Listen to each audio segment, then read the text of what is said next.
it is necessary to purge the establishment. What she's suggesting that churches do, a focus on... That's not necessarily a good thing to start with. Yeah, they're stating it wasn't around when we needed the greatest generation of the 30s or 40s. It happened before the election because there are too many Republicans that are afraid that their wrongdoings are going to... It's unacceptable, and I'm not going to sit here, stay silent, and not call it out. I'm calling out the lies. With rules for Thanksgiving. Who the hell is he to tell us what we're supposed to do? Do they think that we are so stupid that we will not notice and find out?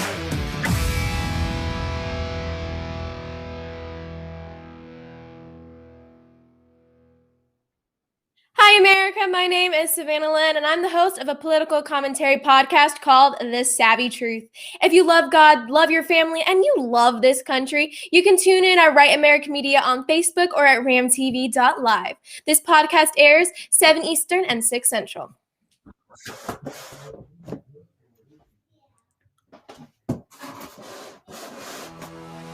Hey, Christians, here's a thought. If Jesus really rose from the dead, then that means that he's really God. And if he's really God, then the Bible is really true, like he said it was. And if the Bible is really true, then we can't be right about issues unless we're biblical about them. I'm Josh Barnes, host of Point of View, where we ask crucial questions about critical issues and find the answers from a biblical worldview. Watch Point of View every weekday at 4:30 Eastern Time on Right America Media on Facebook and at www.ramtv.live.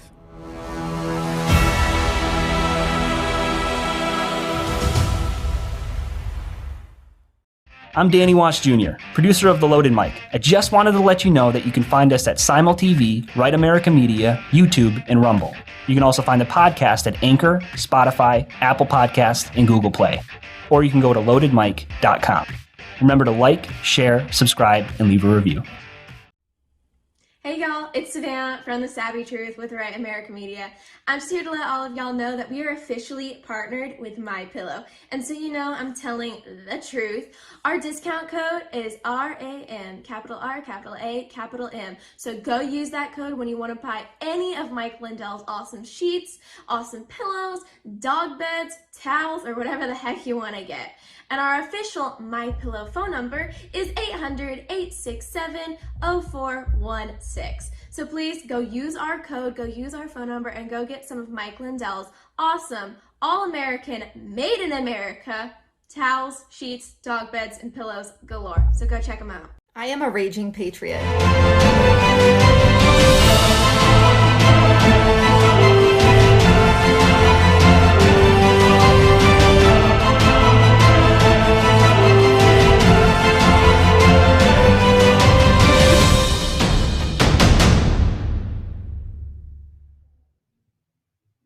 Welcome to KSoK Uncensored. Happy to be back. And I want to thank Derek O'Shea, who was my fill-in host last week, for filling in on short notice. I was on an airplane on my way to Arizona, and it was a great vacation, much needed, but I am very happy to be back with two great guests today. Before I bring them on, don't forget that we are partnered with Mike Lindell's MyPillow.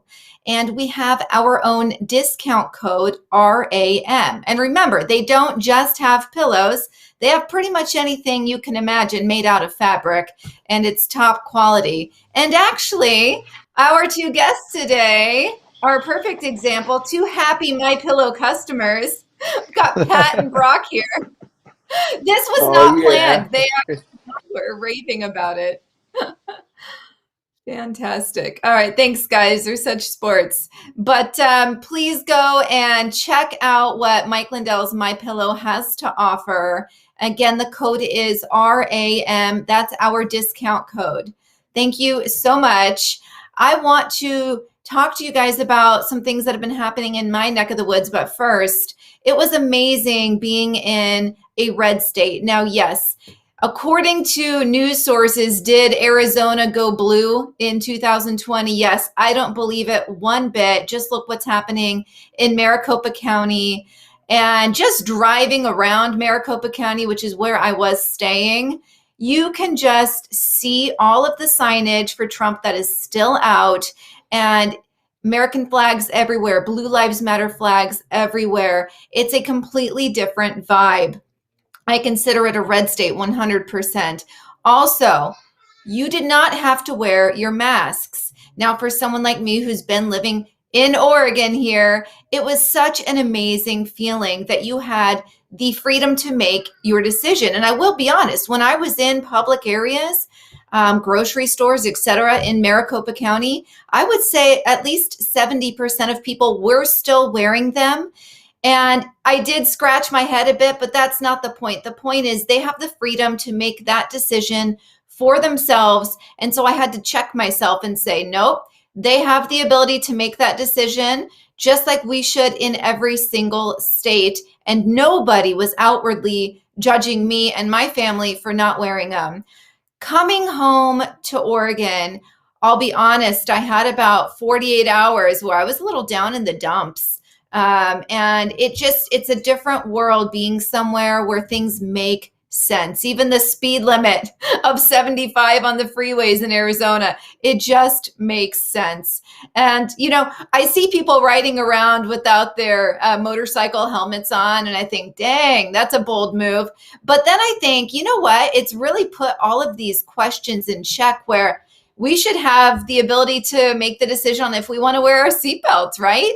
Same thing with helmets. I just started thinking about our freedom and how we're just programmed to do those things. Now, I do wear a seatbelt because, one, I just think it's smart. But we have lost so many freedoms, especially here in the Northwest. And it was just a real eye-opener. It was a great trip, though.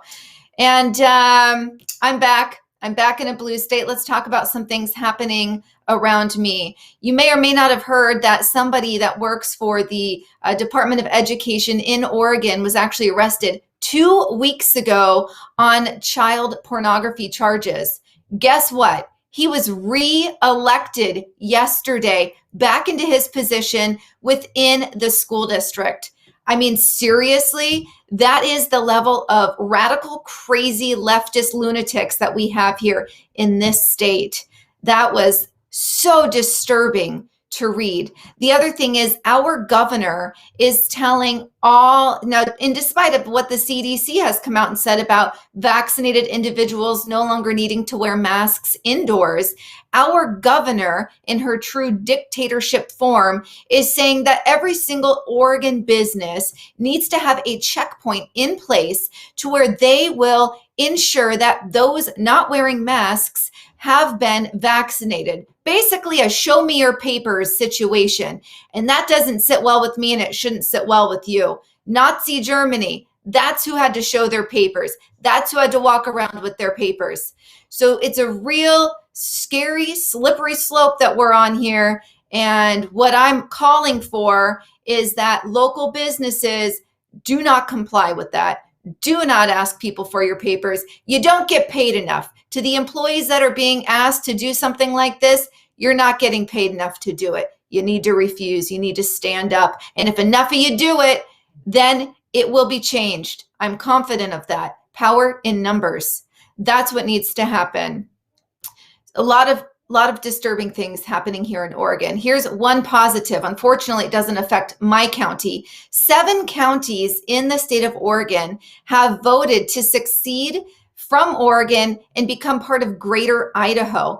Again, I'm in the Portland area. My county is not included in that. But if you look at the new map, it's actually not the new map, not that it's actually official at this point, but the proposed new map, Oregon is pretty small. Oregon is pretty small if those 7 counties actually become part of Greater Idaho.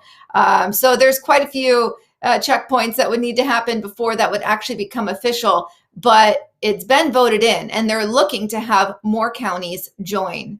So that is pretty exciting for those. I will live vicariously through those that live in the counties impacted by that. That said, I'm going to go ahead and bring in our first guest. We have Brock from Indiana. Come on in. I made sure. Indiana, yes. Thank you for having Brock, me. how are you doing? I'm very good. And yourself? I'm doing great. Thank you so much. Happy to have you on. Great. Thank you for having me. Absolutely. Well, I started following you and your weight loss journey, and I'm just really impressed with you. Talk to me about how much have you lost as of today?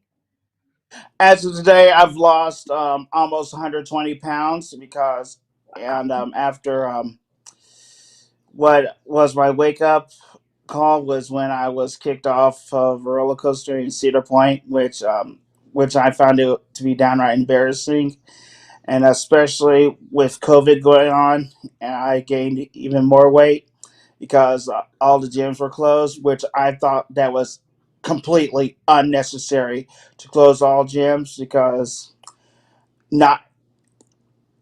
And I found out that the vaccine was diet and exercise, which Dr. Fauci did not fail to mention, instead of wearing masks and giving out free donuts, hamburgers, and French fries.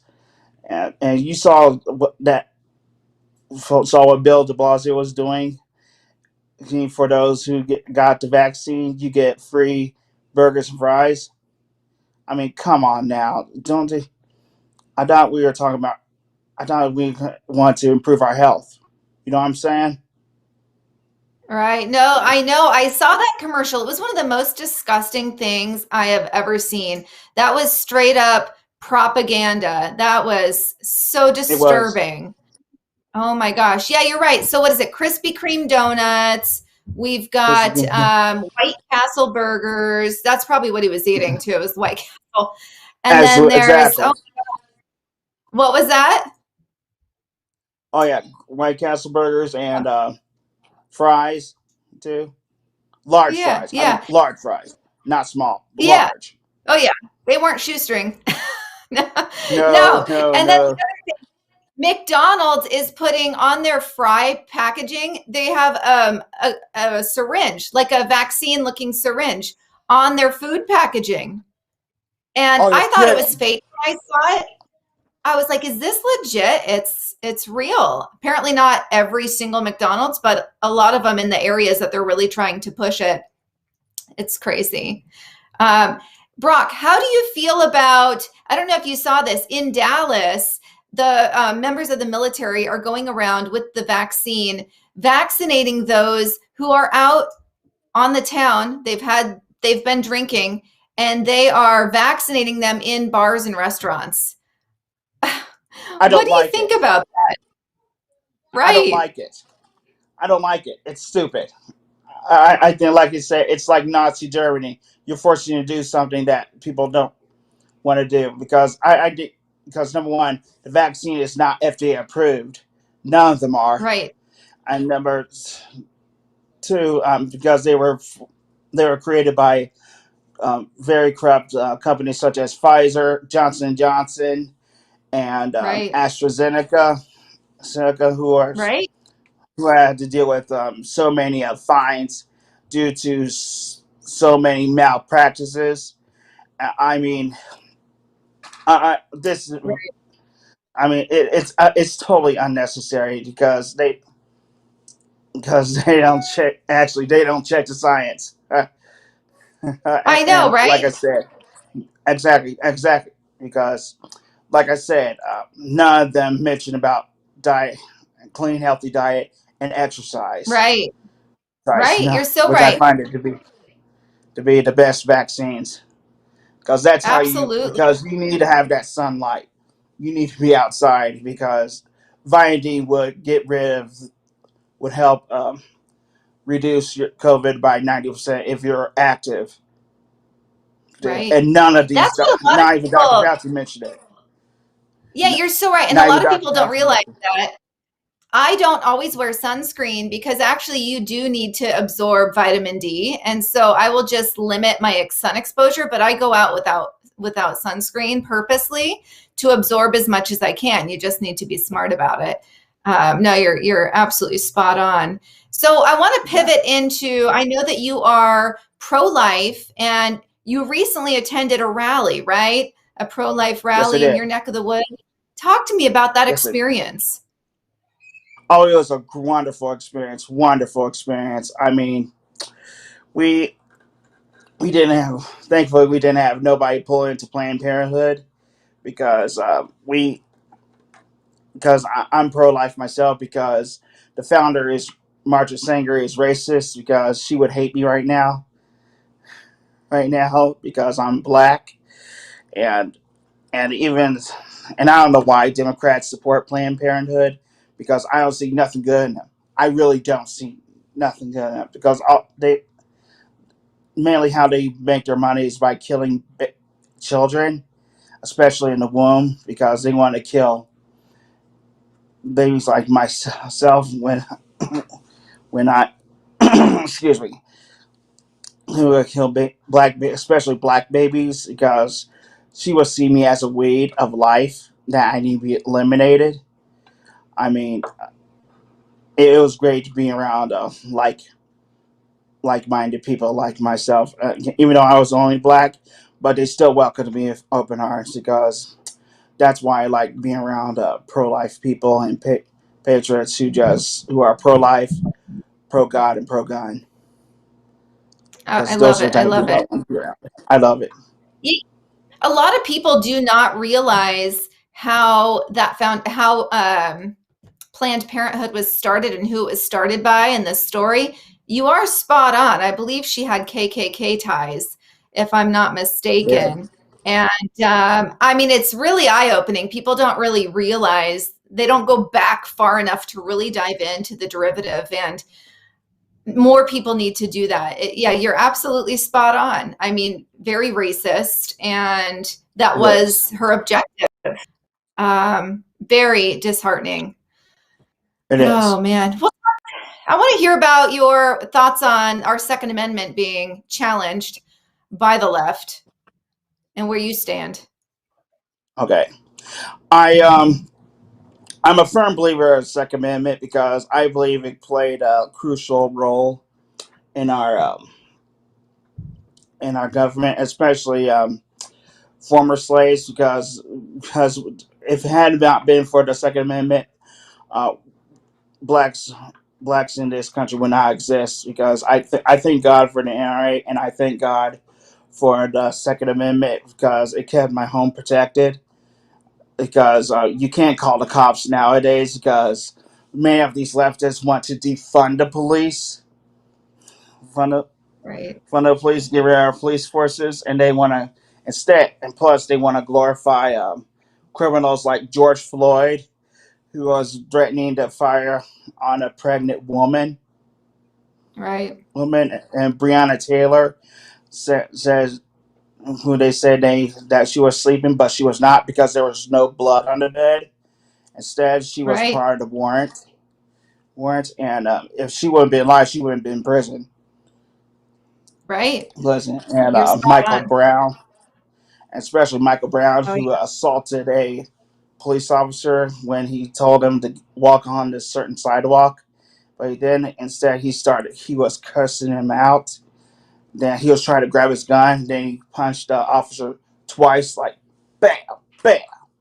And I mean, you saw red welts on his cheek then, and the officer retaliated, and and plus, and if Black lives did matter, they want to um, destroy the Planned Parenthood instead of burning, looting our businesses, Right. including Black businesses.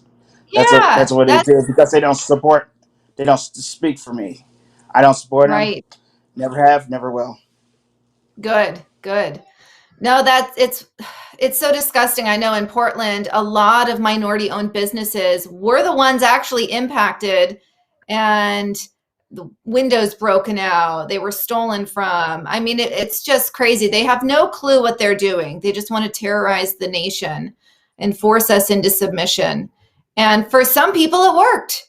That mob mentality worked, but we're standing up. We have to stand up, and I'm seeing every single day more and more conservatives being emboldened to stand up for their beliefs. And it's a great thing to see, because it's been a huge improvement even from 1 year ago when I started speaking out on social media. So we are making moves. It's unfortunate that it's so late in the game, but Brock, I want to pivot into critical race theory. That's something we face here in our state and the whole left coast. It's being passed where it's going to be in schools, and I know you have an opinion on that. So I'd love to hear your thoughts on teaching our youth critical race theory in public schools. Yes, because I find it to be racist because it teaches black students how to hate white students because they see them because all they teach about in those theories is that all white people are evil, and I find it to be unnecessary because number one, I have yet to meet a white supremacist. Number two, majority of my friends are white. Number three, and it doesn't teach nothing about critical subjects such as math, science, and English because, especially in black schools, because over 97% came into basic math, basic English, and don't know basic science. Especially black boys, who are struggling mightily, especially in urban cities such as Baltimore, and where several students have a GPA below 2.0. Approximately 90% of black boys have a GPA below 2.0. I mean, none of them can go to college with GPAs like that. And then the parents want to blame the school system for their problems when it's actually the parents. 99% of the blame goes to the parent because you don't educate your children. Real education starts at home. Right. Yeah, I completely agree with you on that. Exactly. Yeah, absolutely.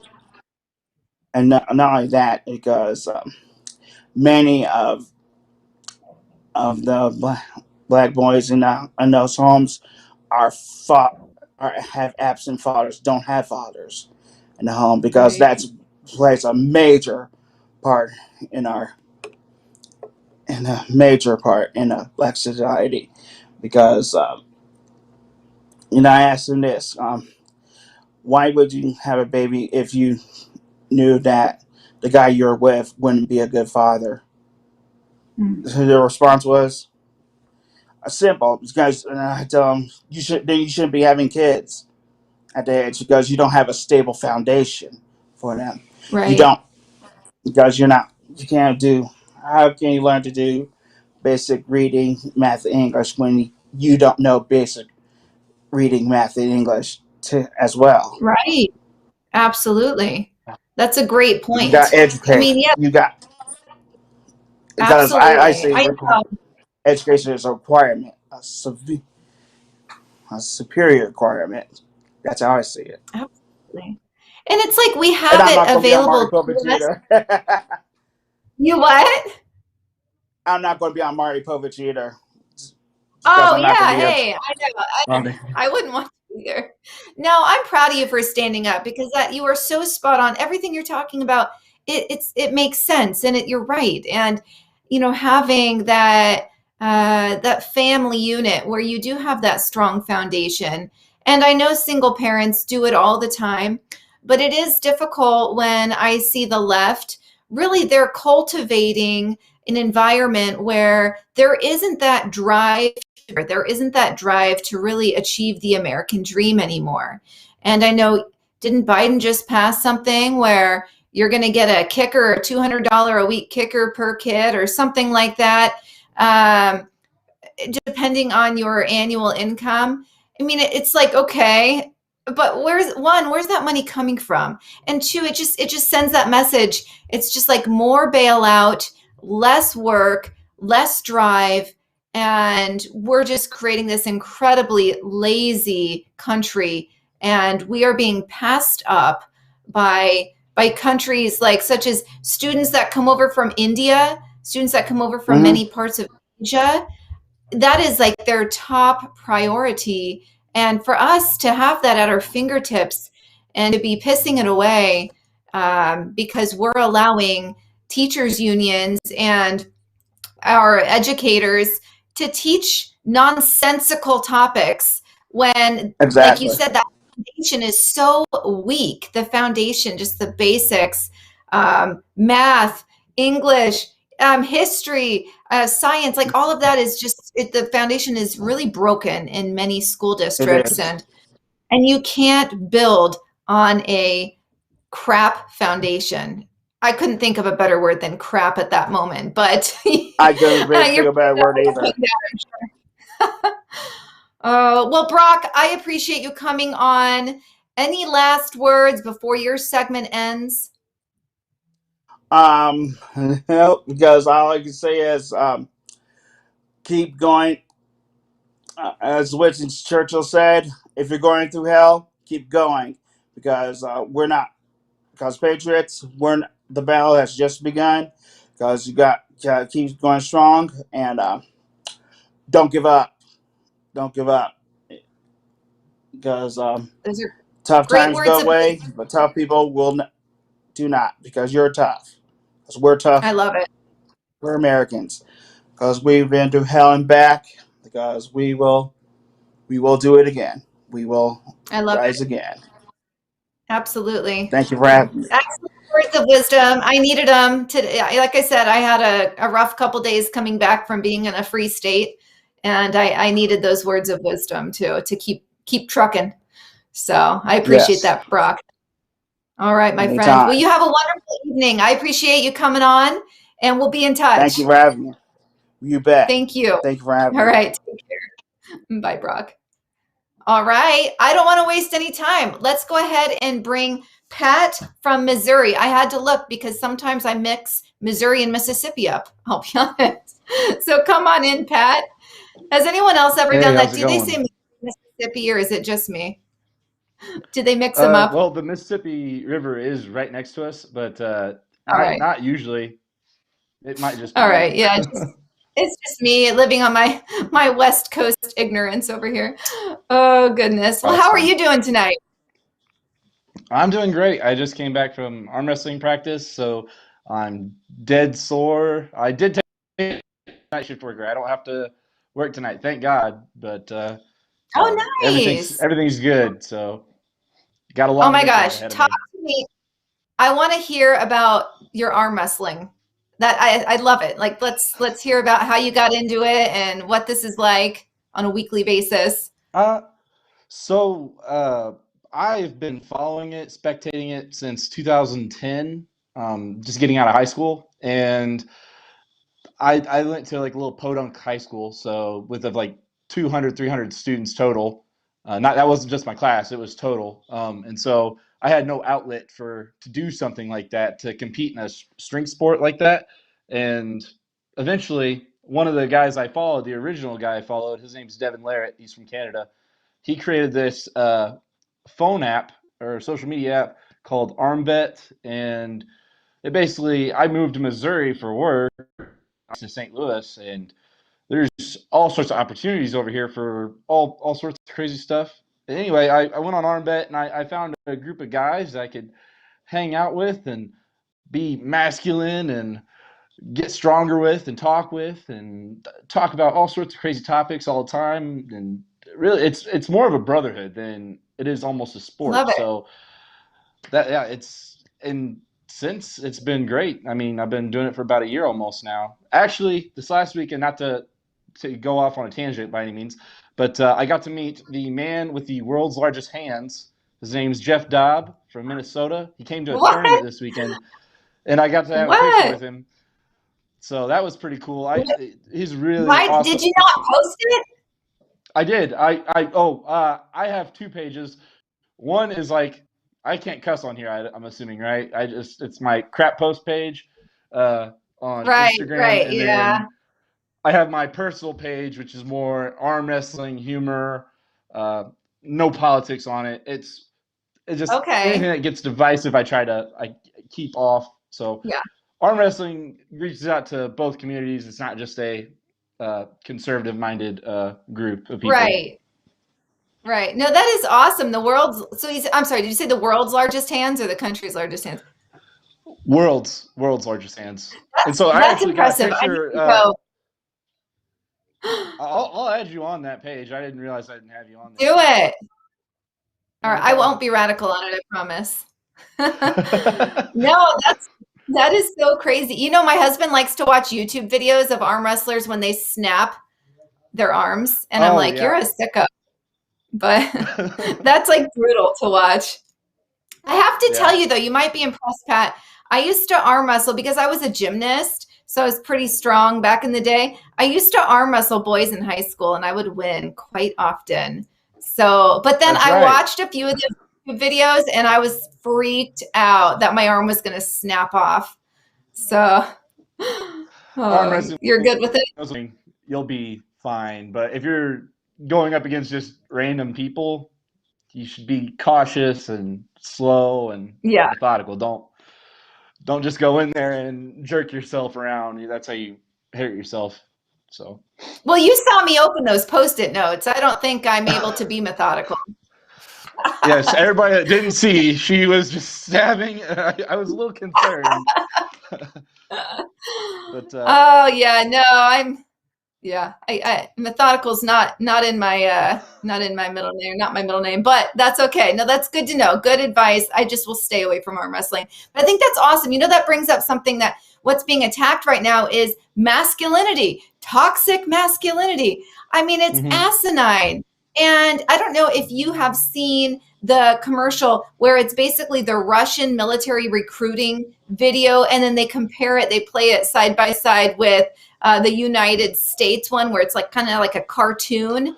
And it's like, it just shows you who they are recruiting and what the message is. And oh, it's so scary. But talk to me about the attack on masculinity and your thoughts around it. Yeah, it definitely is. It's hitting our schools. It's hitting our military. It's hitting in could possibly imagine. One of the oddest things that I recently got to hear about, I listen to a podcast every once in a while called China Uncensored. And they can rag really hard on China, and I don't like to just purely be negative on somebody. I like to hear the positive and the negative, get both sides. But anyway, they rag pretty hard on them. But they had a really good point of China doesn't have this PC problem that we have. They don't have this woke culture issue that we have. They promote masculinity on a much greater level than what we do in the United States. And so it's not an issue in other countries. It's just an issue here in the U.S. And why are we going down that road? Yeah, it's why destroy the largest group in America for what's the purpose? You know, is it some form of supremacy or overpowering? It's gross. You know. It really is. Yeah. I do think that their objective is to weaken us as a nation and weaken those. They want to take out the empowerment by just ridiculing. And it's just wild to see. I mean, here in Portland, you look at all of the Antifa people who are arrested because they put the arrest pictures in the paper. And they are soy boys. I mean, seriously, they all look the same. They're all little skinny white dudes, and a few women thrown in there that look like skinny white dudes. But I mean, it's really crazy. So, I mean, it's like attacking masculinity is one of the dumbest things we could do. You talk about China, and we have Russia, who has, like, you got to see, I wish I would have sent Juan the video of their recruiting video. It's like, it's hot. I got to be honest. It's like it's what a military recruiting video should be. But it's crazy to me. And ours is a little cartoon, and it's talking about a girl who grew up with two moms and how she knew what she wanted to do. You've seen that one? It's like, it's a cartoon. Yes, I did. I was going to mention it. Oh my gosh, it's crazy. And so you're going to use and that. She was protesting with everybody else.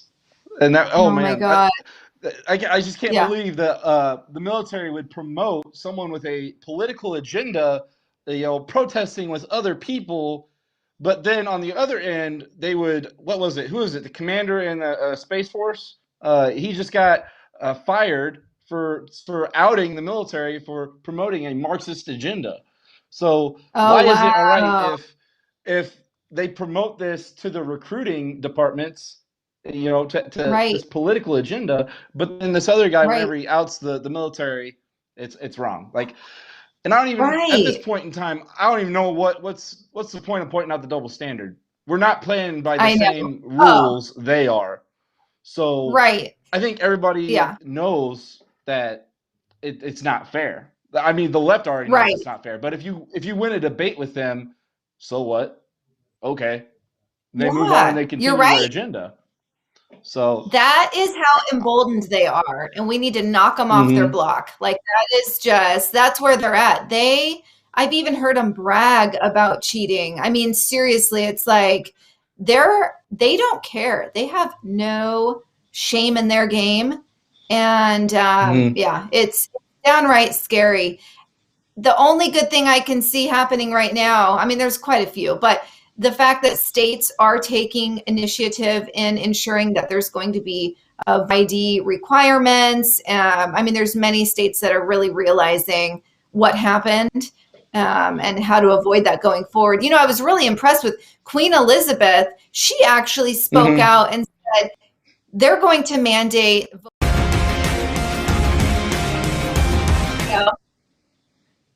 I'm like, wait, what's happening? That might be it. 大的兄弟来了，掀起狂风巨浪，我的冲击都留下钢铁的力量，一个一个坚实的胸膛，时刻全副武装，扣紧你的钢盔，累积子弹袋，穿上战靴，沙漠迷彩，时刻保持作战状态，双臂摆动。That's like watching Rambo. For a second, I was like, in my head, I was like, that's not Russia. Oh my gosh, that's funny. Because I can just tell you from what I've experienced from any kind of military stuff I've been involved in, whatever you see in the recruiting photos and all that, like, you are just drilling nonstop, classroom nonstop. It is hardly any fun. It is a lot of boring sitting. Wait. They like to say, being busy waiting. You're just sitting there waiting for the next thing to always happen. It's terrible. Yeah. It's not a pleasant experience. Yeah, no. Wait, did you serve?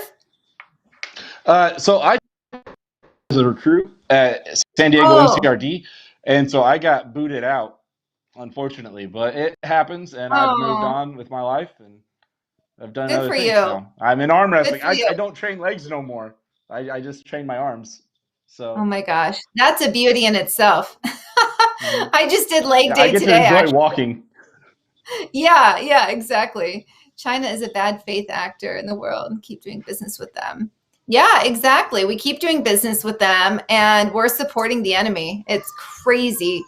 You're spot on. He's been out 30 years. Yeah. I actually sold all my tools. I'm a electrician mechanic for a company. I sold all my tools that was made out of Chinesium. Got rid of them. Whatever. I gave them away.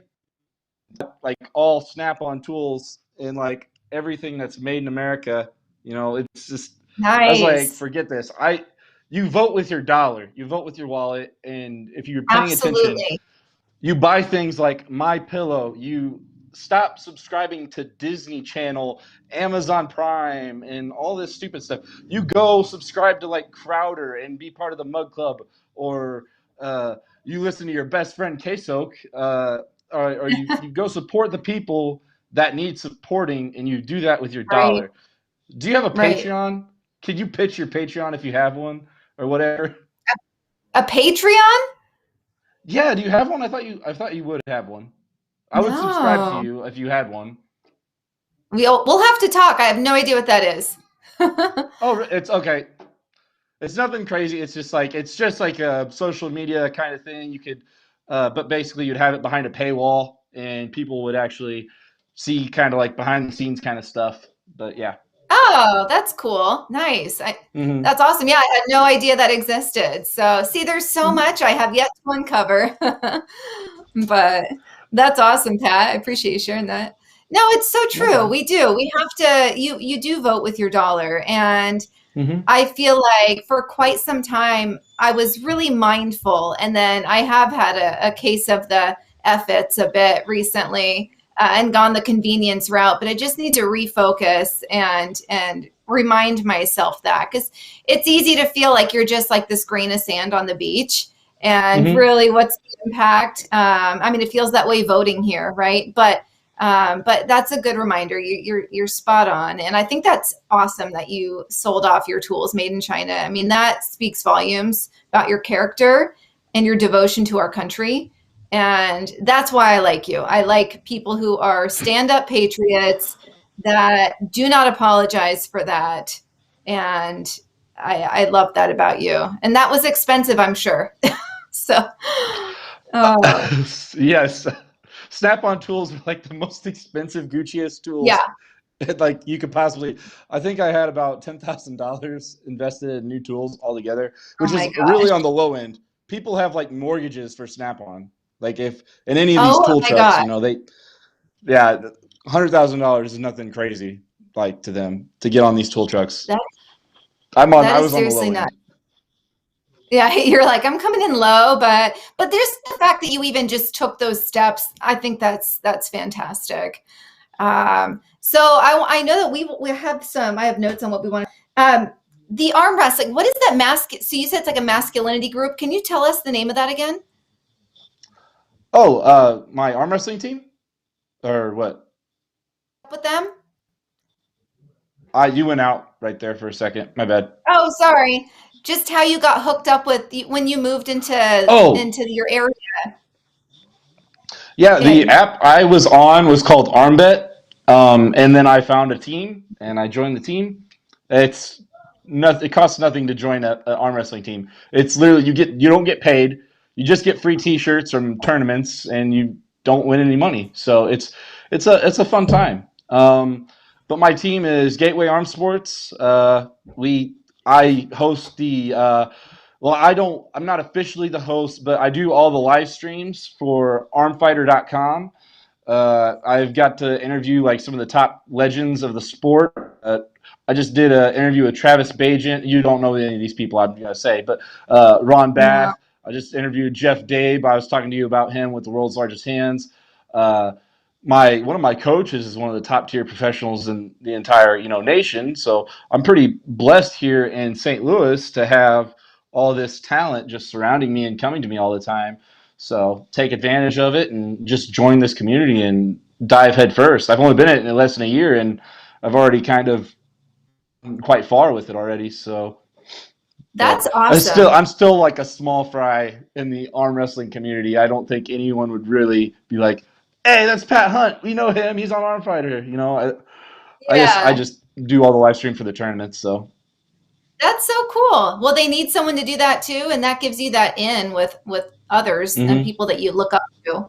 I think that's awesome. My husband would totally know who the people you're talking about. Like I said, he's always watching their YouTube videos and stuff, but not myself. But all right. What do you think about? I know you have an opinion on what's happening with Hamas and Israel, and I don't know if you saw just not too long ago. It sounds like Egypt helped broker a potential peace treaty between the two, or we know it's going to be probably very short term. But what are your thoughts on what's happening over there?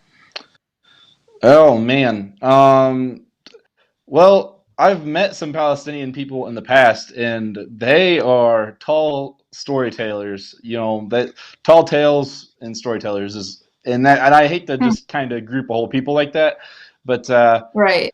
It was just kind of disturbing. Like some of the things you get to see, like people play dead on the streets and like attack like their walls and stuff, and then all of a sudden they fire off a warning shot, and now all of a sudden that person's no longer dead. They just get up and run.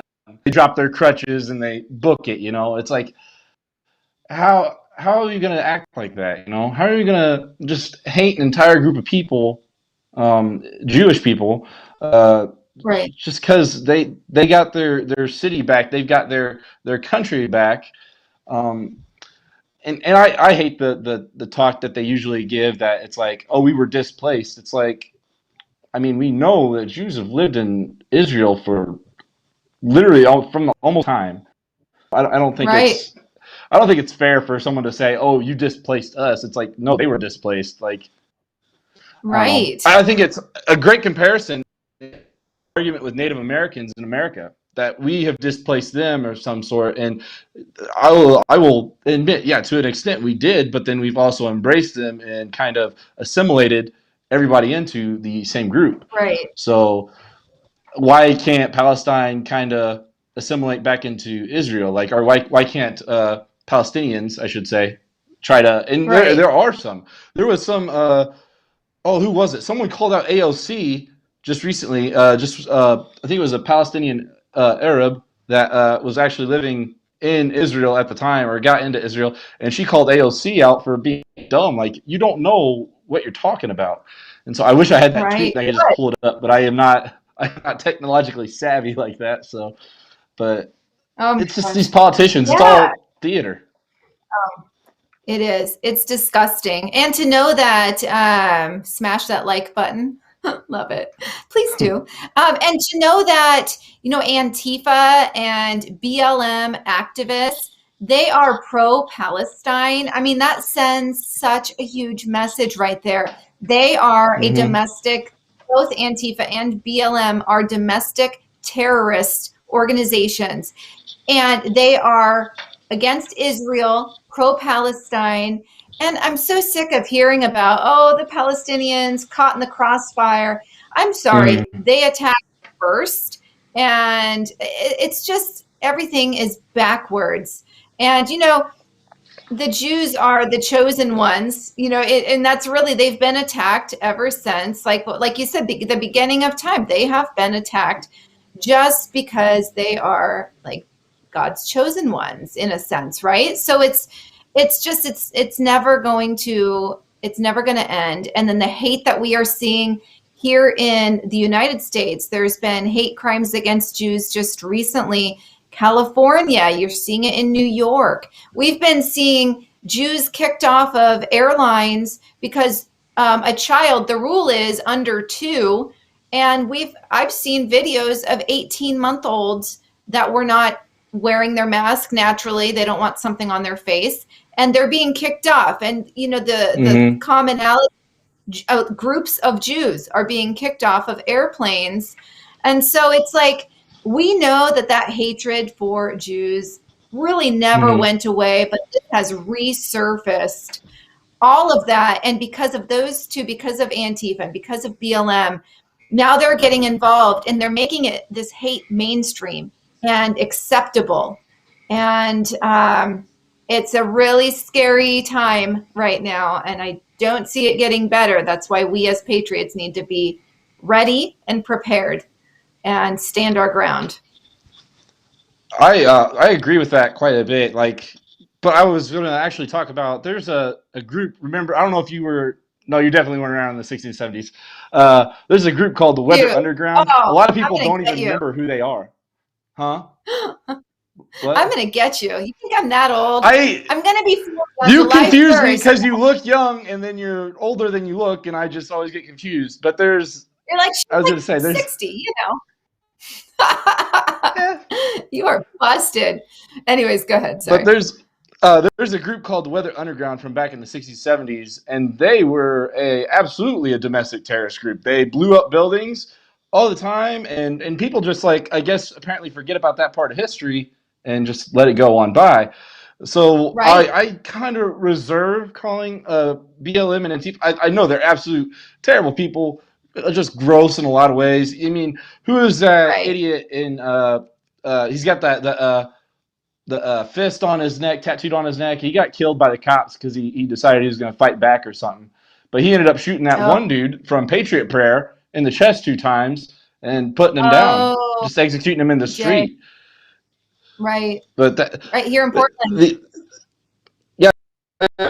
Smart or sane people by any means, but domestic terrorists, I think, is I reserve that title for people that are a little harsher, and that's probably not going to get me a lot of fans on your group by any means, but it's that's all right. We're all entitled to our own opinion. For me, just being in Portland, and we're in HQ, we're in the headquarters for Antifa, so it truly, I know what you're saying. Yeah, they're not walking around bombing people. I mean, they are setting the city on fire.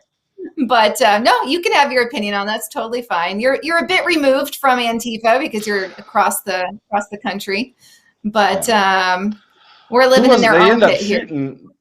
They shot the kid driving in the car or something, approaching Chaz or Chop, or I don't remember what name they called it at that point in time. But they shot they just Swiss cheese this car with bullet holes. It was insane. And for what reason?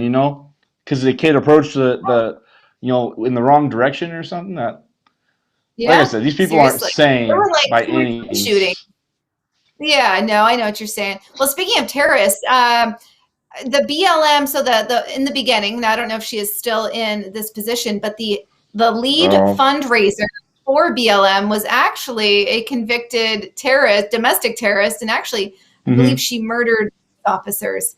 So, and then here she is being, head fundraiser for BLM. That was the one that was acquitted by Bill Clinton. And I think it was back in 83, she bombed the Capitol building, which is a bigger issue than January 6th. Like, we haven't heard that damn name enough. January 6th. It was a Stop the Steal rally. It wasn't, I get tired of hearing people talk about it. But it's just like they want that name to be as infamous as 9/11 or December 7th. Or it's like, no, I would rather go through January 6th a million times over than have to live through another 9/11 or live through another Pearl Harbor. But oh my gosh, these people aren't sane. They don't know. They are. What was it? I got to actually see Alan West on the Tim Pool podcast, and Alan West said the best defense to these people is just to call them ridiculous and move on with your life. And I've started doing that in some of my internet. I won't say debates. I'll say conversations. I try to keep the conversation alive. But if the people are making it to where you can't have a conversation, let them know, hey, this is ridiculous, and move on with your life. No winning.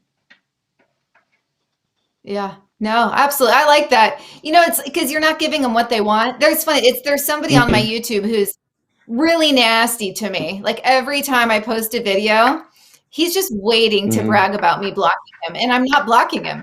He can go on and make himself look like an ass. And it's funny. It's blocking him would give him what he wants, in my opinion. Exactly. And so you can, and he's not saying nice stuff. So I'm like, you can keep on saying these nasty things. I'm not going to feed into it. But yeah, you're right. I mean, I think sometimes less is more to shut them up. And we just focus on getting the right people in office and making the moves that matter. Sure. No, I completely agree with you on that. So I know one of your topics that you're versed in is cryptocurrency. I'm not at all. So enlighten us. What is happening? What is happening right now is everyone's losing money at the moment, but don't pull out, because if you pull out, then you will actually have lost money. The rate of inflation is getting insanely high, and it's kind of mirrored when you look at crypto. So say, for instance, Bitcoin has always officially been technically the same value. It always has been, but inflation's got by less and less Bitcoin with how much your dollar, your just regular dollar. So you really what's going on basically is you want actual commodities to buy things in the future. You want to actually be able to save up and store those, because the dollar is just inflating so fast and so insanely high that, what are you going to do with the dollar? If you got $1,000, it's going to buy $1,000 worth of things. It's only going to be worth toilet paper. They might as well pay you with toilet paper. Right. It happened in Weimar, Germany. It's happened in other places, and people just don't think this can happen. They think since we have this petrodollar, we could just keep increasing our debt and debt and debt. I haven't even looked at the debt clock recently. You could just Google that real quick, but last time I checked, I think it was at $28 trillion or $27 trillion. So people just we can just keep printing money like that. It'll solve all our problems. That's an AOC answer right there. But in reality, you can't keep printing money. It's kind of scary where we're going with that. They don't care about inflation. To them, inflation just means it's an easier access to increased taxes. Now that would help alleviate the inflation, but at the same time, it's making your work, your time, less valuable. So who wants to be a tax slave to the government? You know, it's ridiculous. Exactly. Well, you know, I was just in Arizona, as you guys know, and my uncle is just a great businessman. And he said something to me that really hit home with me, because I'm going to be doing a bit where I'm speaking for college students.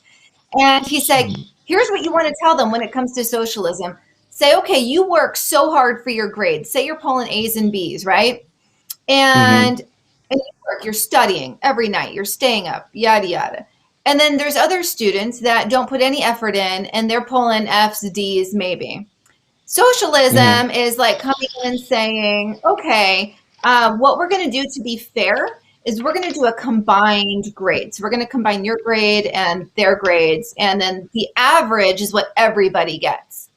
And that is, I was like, boom, you know, like it's something, I'm sure you've heard it before, but for me, it just really resonated with me. And I'm like, oh my gosh, it's so true. That's what it is. We work our asses off, and then they sit on welfare, and we're supposed to even the playing field, and they're supposed to get this free healthcare and free college. And no, it doesn't work that way. And we are cultivating this lazy, loser, worthless environment. And you don't understand that it's not free. It's taxpayer dollars.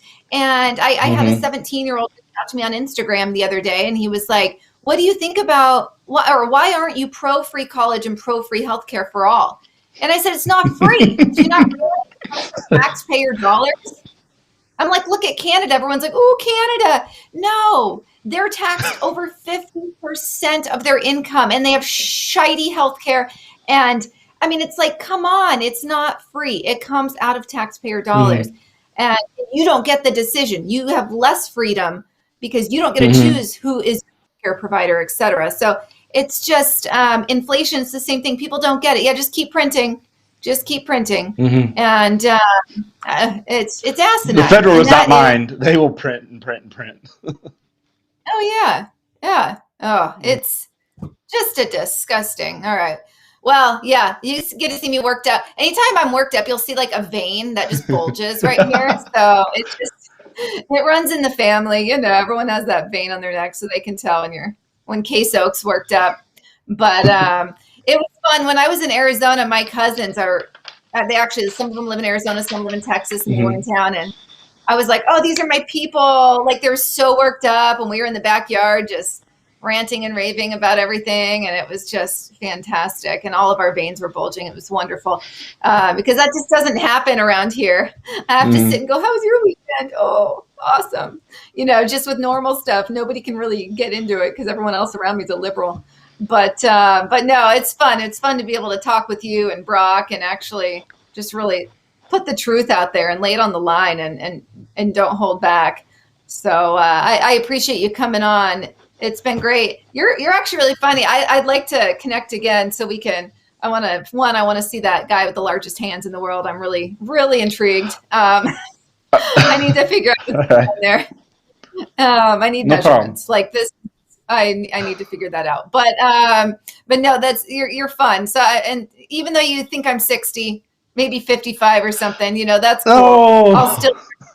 No, I'm just messing with you. I like to just give you crap. It's fun. No, I know I don't look that old. I just know you're like a little millennial. I thought you were 27. All right. I thought you were in your 20s. Bless your younger heart. than me. Bless your heart. I swear to God, I thought you were 20s. Oh my gosh. Not well, me bless kissing you. butt. No. That's just thought. No, that's totally fine. No, I like giving you a hard time. It means I like you. So, hey, Thursday night with KSoK. Yeah. So it was so fun having you on. Seriously, I look to know you better. And I hope you have an amazing evening, Pat. And if everybody, please like, share, and subscribe to KSoK Uncensored. I swear to God, just like, share, and subscribe to her. You will not regret it one bit. You're so nice. Thank you so much. I had to say it because I know you won't say it. You're too modest. You're right. And I'm not the type. Juan always tells me, he's like, you need to do that. And I'm like, okay. I'm like, I just like the organic growth. But you're right. Yeah, I do need to say that more. Thank you so much. That's very sweet. No problem. I look 18. Oh my gosh. Thank you so much, Pat. Oh, that's so nice. I meet so many nice people that are actually like legitimately like my virtual friends. It's really cool. So very nice of him. But thank you guys for tuning in. I am so happy to be back. I really missed you last week. And I'll be back next week. I have guests lined up. You probably don't know this about me, but I've lined up like months worth of guests from all over the country. Really cool. I keep a little calendar. It's actually literally a map, and I write people's names in on their states. So it's quite a fun way to keep track of who's going to be coming on. But you can find me on Clout Hub. I just signed up. It's actually it's taking off, and actually RAM is on there too, right? American Media RAM. You can find us there, and you can also find me on Instagram. You can find me on TikTok, even though I'm shadow banned.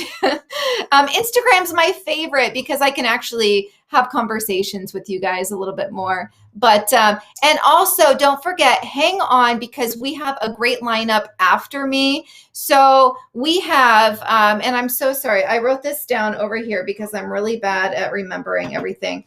Juan's going to be mad at me. Okay, here we go. We have Charles Sauer with U.S. Policy right after me, and he does little quick hits, and they're really impactful. When I say quick hit, I'm talking like 10, 15 minutes, and he's driving home a huge message. Really like it. And then the Loaded Mic with Dan Was. Great show also. So please tune in and check those two shows out. And thank you so much for tuning in. I will see you next Thursday at 7 p.m. Eastern. And she cannot believe that people who earn money off of taxpayer dollars would treat her this way. Hey, look, I'm a judge because I have a gavel. Oh, now I'm a police officer. Well, a little fruitcake that... Well, a little snowflake that considers... a snowflake that considers herself a medic who ran around with a little pretend doctor's bags and 2 first aid patches on her shoulders. Well, a little snowflake who considers herself a... Forgot what I was gonna say. I am a raging patriot.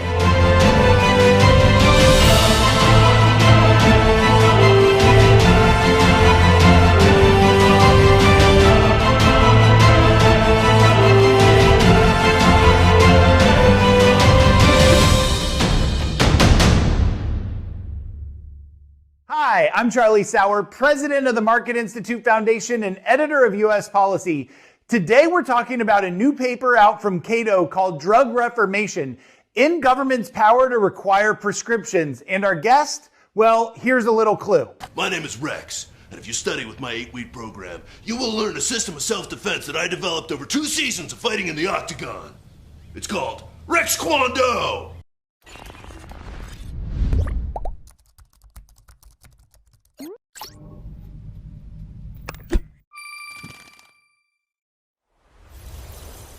All right, I am here today with Michael Cannon. He's the director of healthcare policy at the Cato Institute, and he's somebody that if you are following healthcare policy, you need to follow his writing and his work. But he recently published a paper, and it's why I have him here today.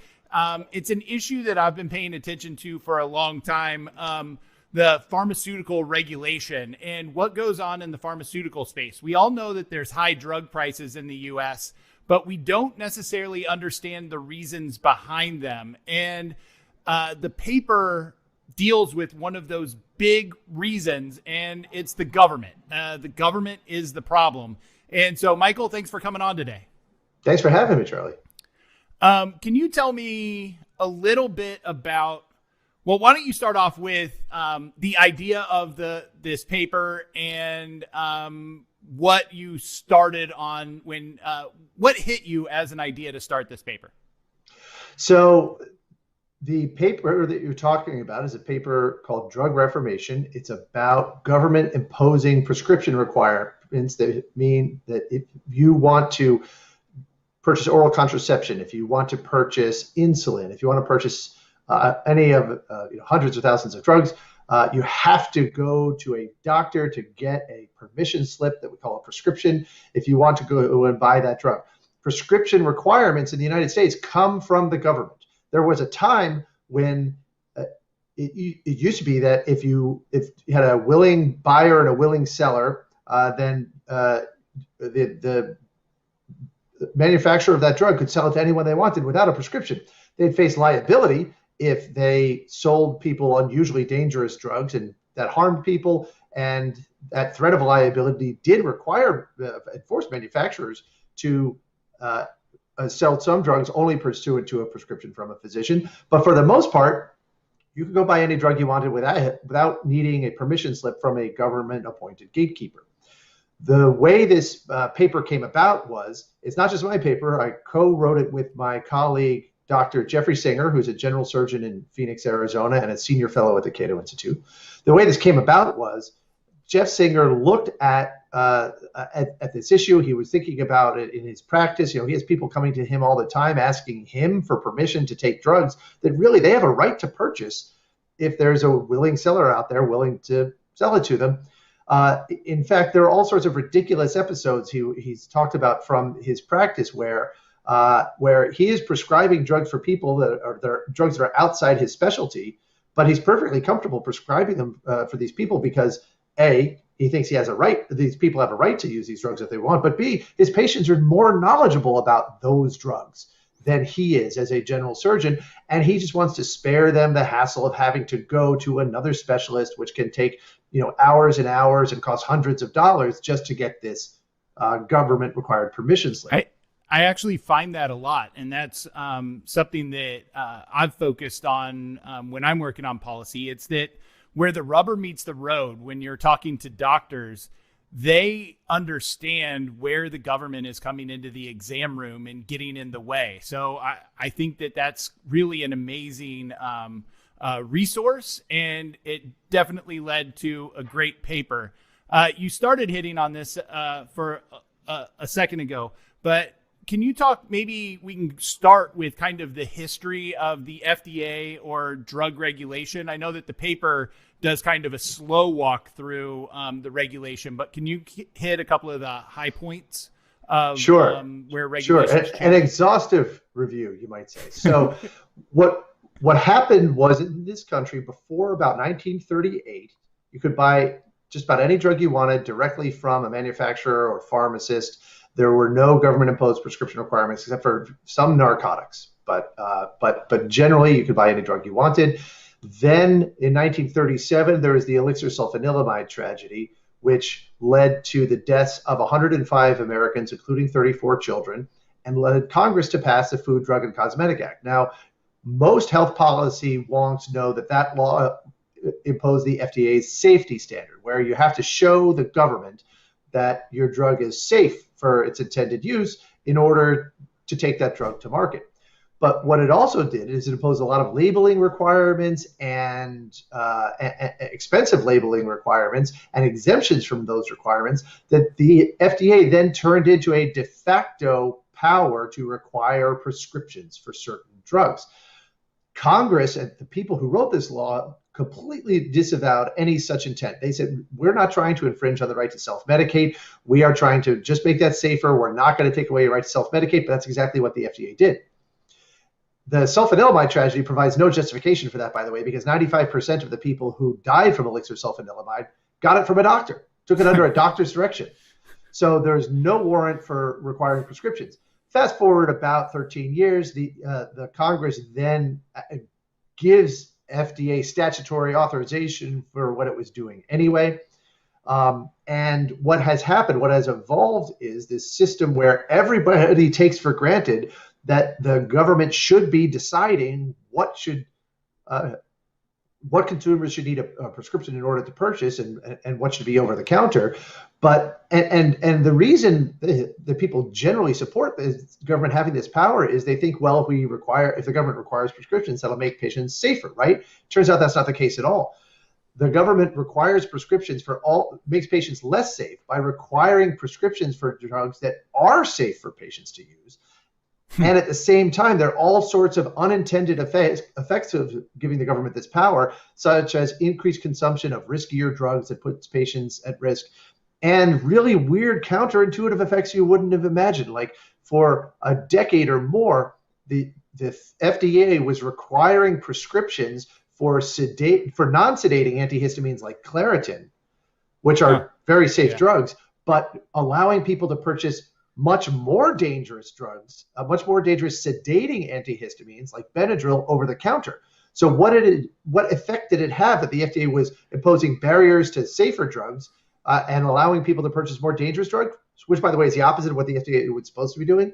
It pushed people toward buying these sedating antihistamines, using those, and that led to an increase in automobile accidents and fatalities, air travel accidents and fatalities. There's a literature about how those sedating antihistamines have done this, yet the FDA made us less safe by pushing us toward those drugs. And when you look at all this issue from a macro level, as an economist named Sam Peltzman did, what he found is that after the FDA began imposing these requirements, poisonings, whether accidental or suicidal, went up in this country by about 50 to 100%.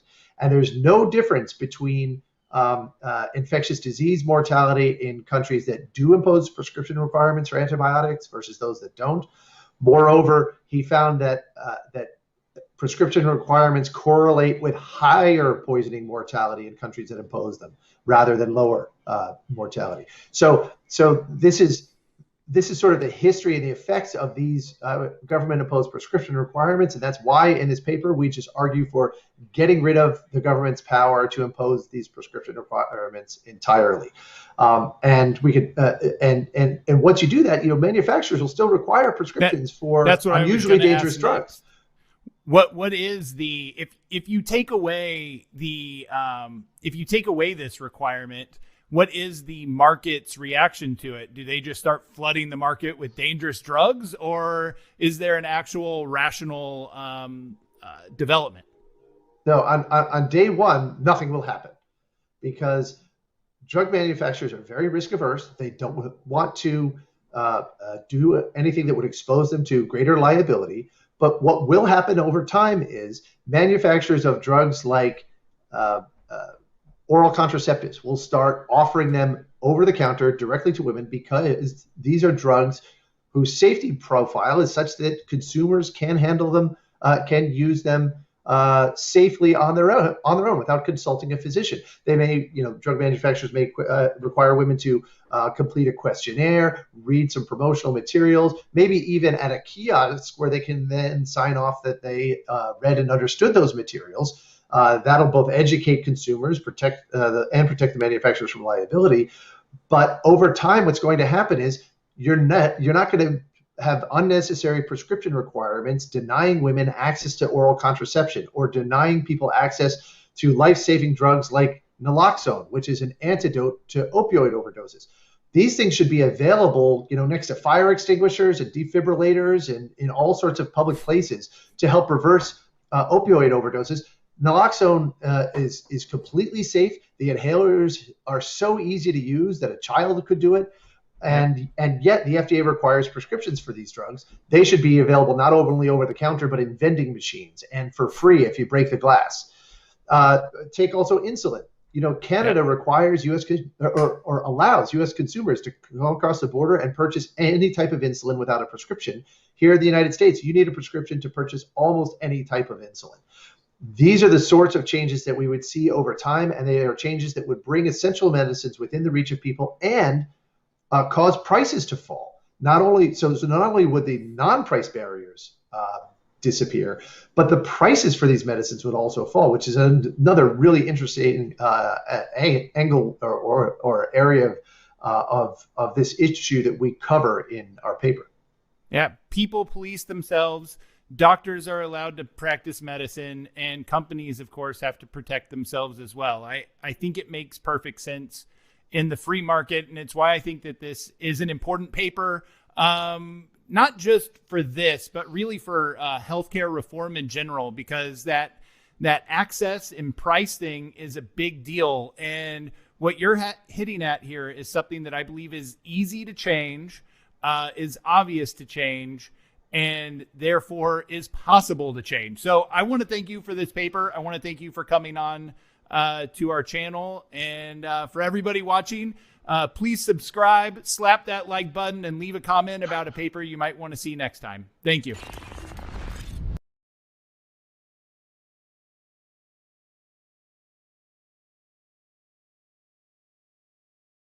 Biden's two-part gun grab, Cheney's out and Stefanik's in, and the Supreme Court could kill Roe v. Wade. This is The Loaded Mic, and I'm Dan Wass.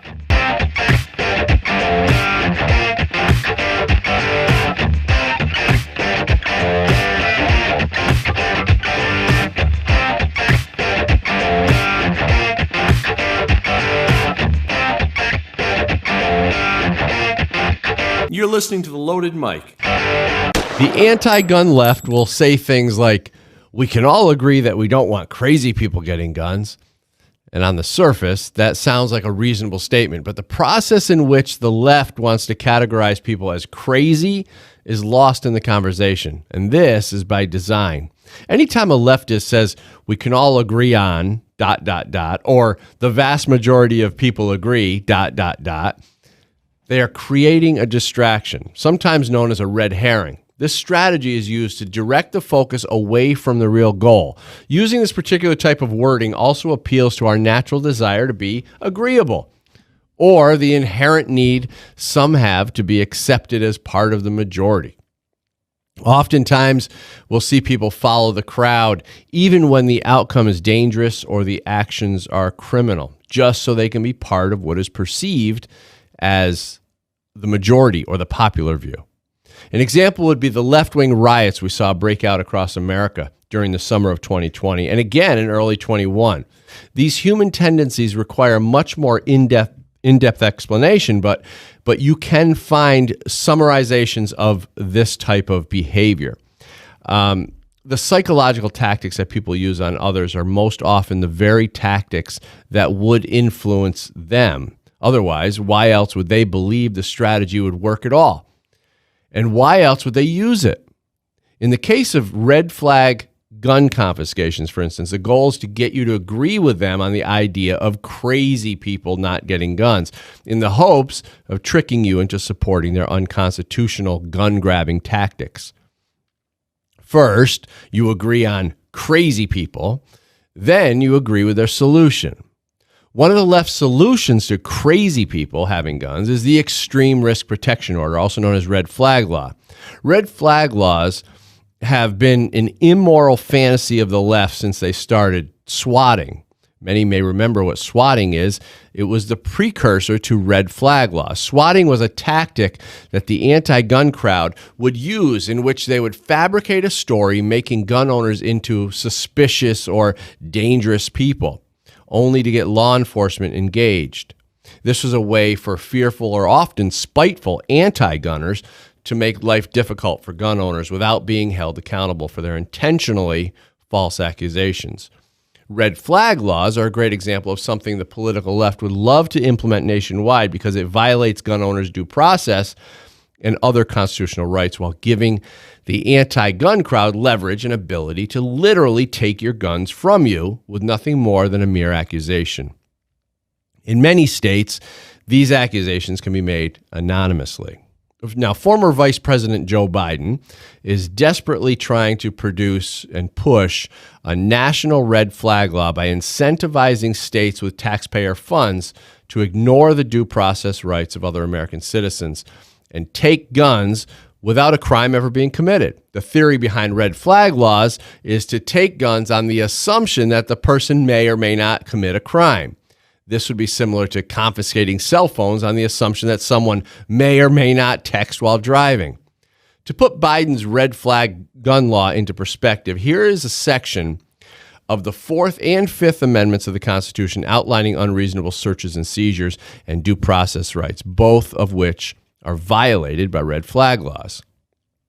Amendment number 4, the right of the people to be secure in their persons, houses, papers, and effects against unreasonable searches and seizures shall not be violated, and no warrants shall issue but upon probable cause, supported by oath or affirmation, and particularly describing the place to be searched and the persons or things to be seized.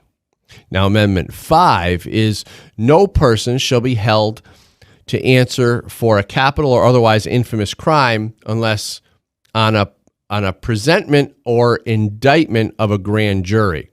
except in cases arising in the land or naval forces or in the militia, when in actual service in time of war or public danger. Nor shall any person be subject for the same offense to be twice put in jeopardy of life or limb, compelled in any criminal case to be a witness against himself, nor be deprived of life, liberty, or property without due process of law. Nor shall private property be taken for public use without just compensation.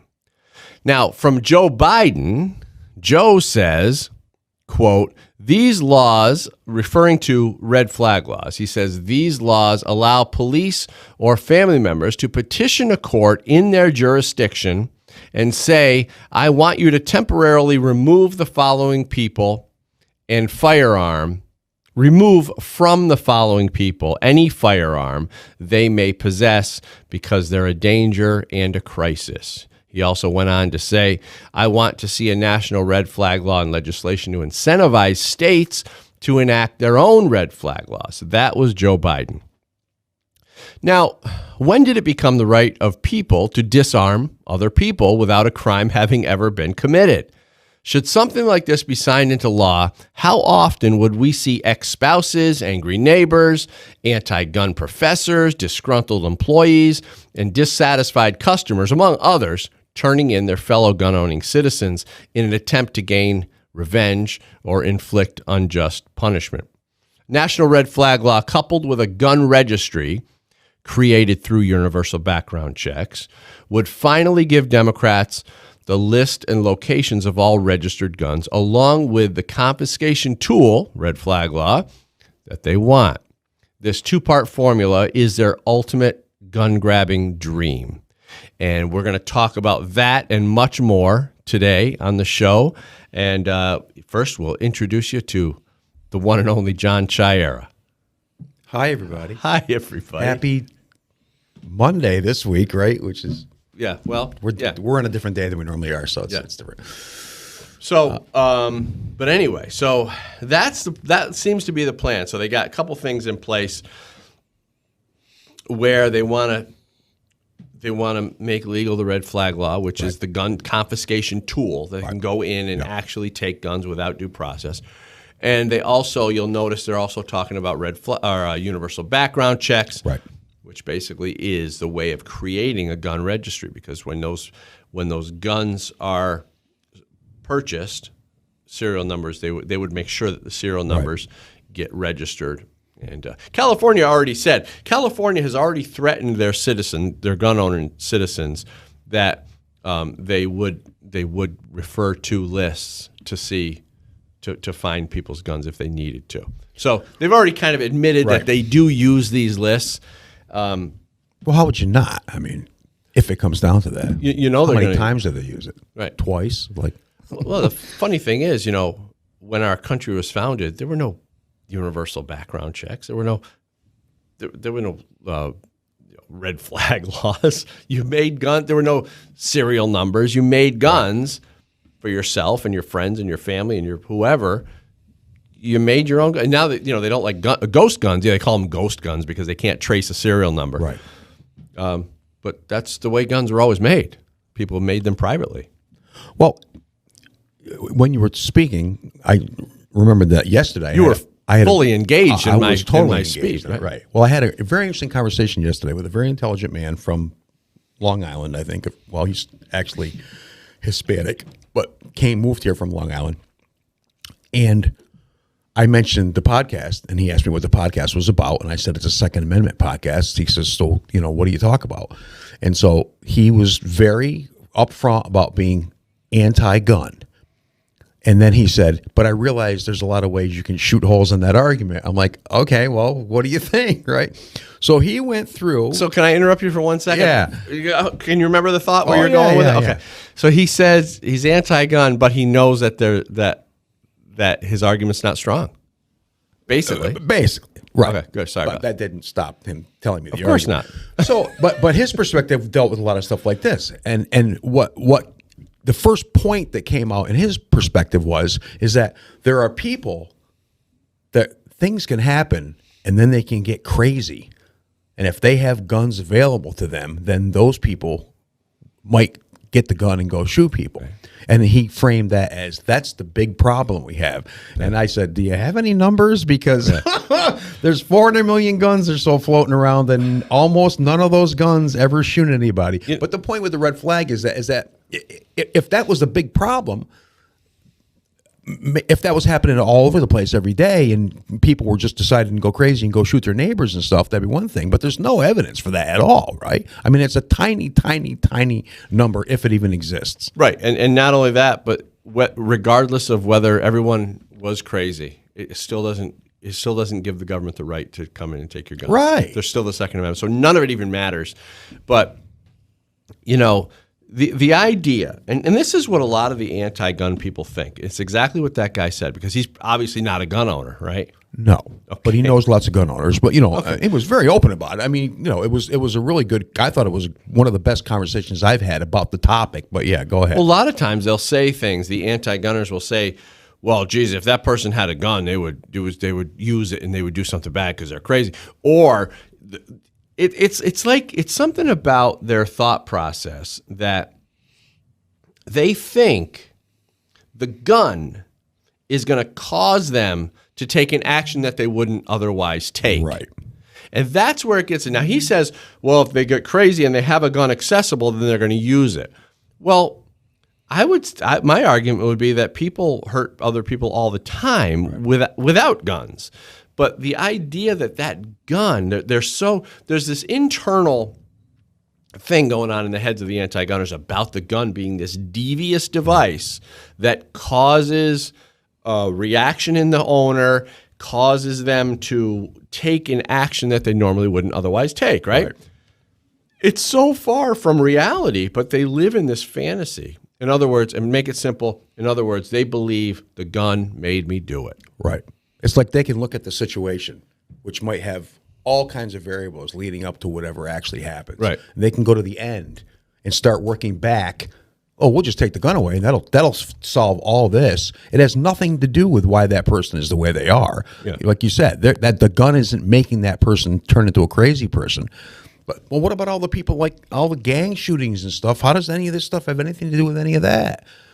Right. It does nothing, the gun doesn't right? make And that's them... where the majority of the murders are taking place, right? The actual murders between citizens are going on, not from, you know, Uncle Jack going to a family reunion and deciding to pull out his AK, you know, and shoot people. The thing is that in their thought process, it's almost like Uncle Jack didn't make that decision. The gun made it for him. Right, and that's ridiculous. And they don't actually come out and say that. Right. But every time I hear them talk, it implies that somehow. Right. Well, they can't run it out to the point where, okay, well, let's go back and show me how that happens. Right. You don't know what happened back here. Right. And that's mind reading. You don't know anything about it. That's what I was going to say. You certainly don't know what's going on in their heads. So let's make a law and have somebody else be able to call on the phone, have that person's gun taken away because somebody thinks that person might think something and something bad might happen because of that, because there's a gun there. Yeah, and it brings me to this next story that I've told before, but all on the topic of the gun made me do it. So, and I've told this story before, and people may have heard this. So I'll say it again though, because it's really important because it describes the thought process of these anti-gunners. Right. So I know this woman who is an anti-gunner, and she said to me, I'll keep the story short. She said she saw this guy in a bank with a gun. He had a gun on him. He's in line at the bank. And now my assumption was he was a security guard or something waiting in line. He was just waiting in line. Obviously, he had a permit for the gun. He wouldn't be wearing it. Or he was security or whatever he was. And so she said, she questioned me on it. She said, Dan, don't you think that's a little crazy? I'm like, what are you talking about? She said, well, he had a gun. It was right on him. It was right there out in the open. And I'm like, so? Right. But in her mind, now she's thinking something completely different through this whole process. And I said, what? I kept trying to get her to the point. What are you talking about? Why is that so? And ultimately she came down and she said, Dan, I could have taken that gun out of his holster and started shooting people. And I'm like, what the hell is wrong with you? First of all, do you realize what you just revealed about yourself? Right. That's where you're coming from. Right, exactly. And second of all, no. That's not what people think. You think that, Right. and maybe you would do that, but Right. that's you. You're a now, lunatic. this is the universal point that's very important, though. And I just made the point to somebody else today about, and I encounter this, and I'm sure you do all the time, that many, and I can't keep saying on the left, but it's what I see professed on social media, is that they believe that people on the right believe all these horrible things. And you and I know, because all of our friends are on the right, that nobody ever even talks about those things, right? Where are all the racists? Where are all the white supremacists? Where are all these people? I have never met one ever in my life, so they must be hiding really well. That's a good question. Maybe we can get Danny West Jr. or Anthony in on this one. So where are all the white supremacists? Do you guys see these people around? Danny's busy over there, so they're hiding Anthony, in the hills. They're hiding. Yeah, they're in the hillbilly country. Do they come down and where? I mean, because I don't know. Well, obviously, the leftists seem to see one. No. They think they're everywhere. Any of those people? No, but somehow they're here somewhere. Yeah. And plotting and planning Yeah. to overthrow the world so that the proper people can take charge and we have to worry about all those other people and stuff. It's just stupid. First of all, it goes against the basic premises of the country in the first place, right? The whole liberty thing doesn't have anything to do with any of that stuff. And you know what another thing is, and here's another one. Maybe Anthony can jump in on this one. The leftists, they always say that all white people are inherently racist, and I'm thinking to myself, okay, well you're white, so to what race are you biased against? Oh, but they're more self-aware because they know that you and I are both racist, and they're going to tell you about it. That's their mission in life, is to tell us all. But I love when they say all white people are inherently racist, but they're not. But not them. They're like the only one. So It doesn't even if make we any are, sense. It's like BLM is the biggest racist organization. Exactly. Because I mean, they go around beat white people up. I mean, that's not the biggest racist thing I've ever seen in my life. Yeah, they're confused about the definition. Because I'm white, I'm a racist. Yeah. You know, I go around and just hate people. Yeah. Well, it doesn't make. Yeah. It doesn't make any sense. Real funny, John. Real funny, John. I have video. Yeah. I'll seal you up tomorrow. Oh, no. He said he's got plans for you tomorrow. Well, it's funny because the other day when we were working and 3 people stopped to talk to us about the work we were doing. And one was a white guy in a pickup truck. The other guy was a black guy in a Volvo XC90. And the other guy was like Pakistani driving a brand new RAV4. But they all came together over this job that we were doing. We got along so swimmingly. It was fine. Yeah, and that's the thing. I think that people generally want to get along, but the political left is trying desperately to divide everybody by skin color, gender. That's stupid. They realize that they couldn't put, because obviously there's only 2 genders. They couldn't pit men against women, the 2 genders. So they have to push unlimited number of genders. It just gives them more opportunities to divide people and create all these different things. No, there's only 2 genders, men and women, and we tend to like each other. I mean, isn't that that was the idea? That's Otherwise, we wouldn't be here. That's the way God created us. That's He created men and women to reproduce, and that's what we do. Male and female. It's everywhere in nature. It's in plants. It's in animals. It's in whatever any living organism.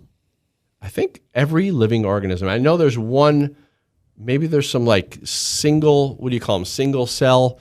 Organisms that have maybe both asexual stuff, yeah, but that's they're not conscious, right? But whatever. It's. But anyway, it's so obvious to me. But that's just another way they can divide us. So we're talking with Anthony about race, dividing people racially, dividing people by gender. By next thing they're going to be dividing people by hair color. People divide themselves. John's it's just gray hair people. Yeah, they're mean. He's actually is he gray? Yeah, he's all right. He's dusty. Just a tiny little bit of gray. Yeah, just a sprinkling of gray. Got his spring grays on today. You know what's funny? People have gray hair and they dye it, and they're like 60 or 70 years old and they're dyeing their hair. There's a local booking agent who does that. It looks funny. Shoe polish. It looks funny. Shoe polish. There's a lot of new products out that are supposed to be way better, though, for covering the gray, I guess. I don't know. I think I'll go gray naturally. I got a little bit. I think you just go gray unnaturally. Just dye it all gray right now. Think how distinguished you'd look. That doesn't even make any sense. Why would you do that? Women do that. That was a trend a couple years ago. Everybody had I'm gray 25. hair. You like my gray hair? It's just ridiculous. Absolutely. Well, again, it's hot. There's a whole rabbit hole we could go down with that. That's the big debate of the day. Gray hair at 25. All right. So what else you got? Oh my gosh. I don't even know if we have time in this segment to get into this next one. Well, actually, let's take the Liz Cheney thing because I think we have time with Liz Cheney. Because the next story, after the break, we're going to talk about the new Supreme Court case to consider Mississippi's abortion ban, which is going to be a big deal. And liberals are going to be losing their ever-loving minds. So Liz Cheney, we're going to talk about the abortion case later. But Liz Cheney...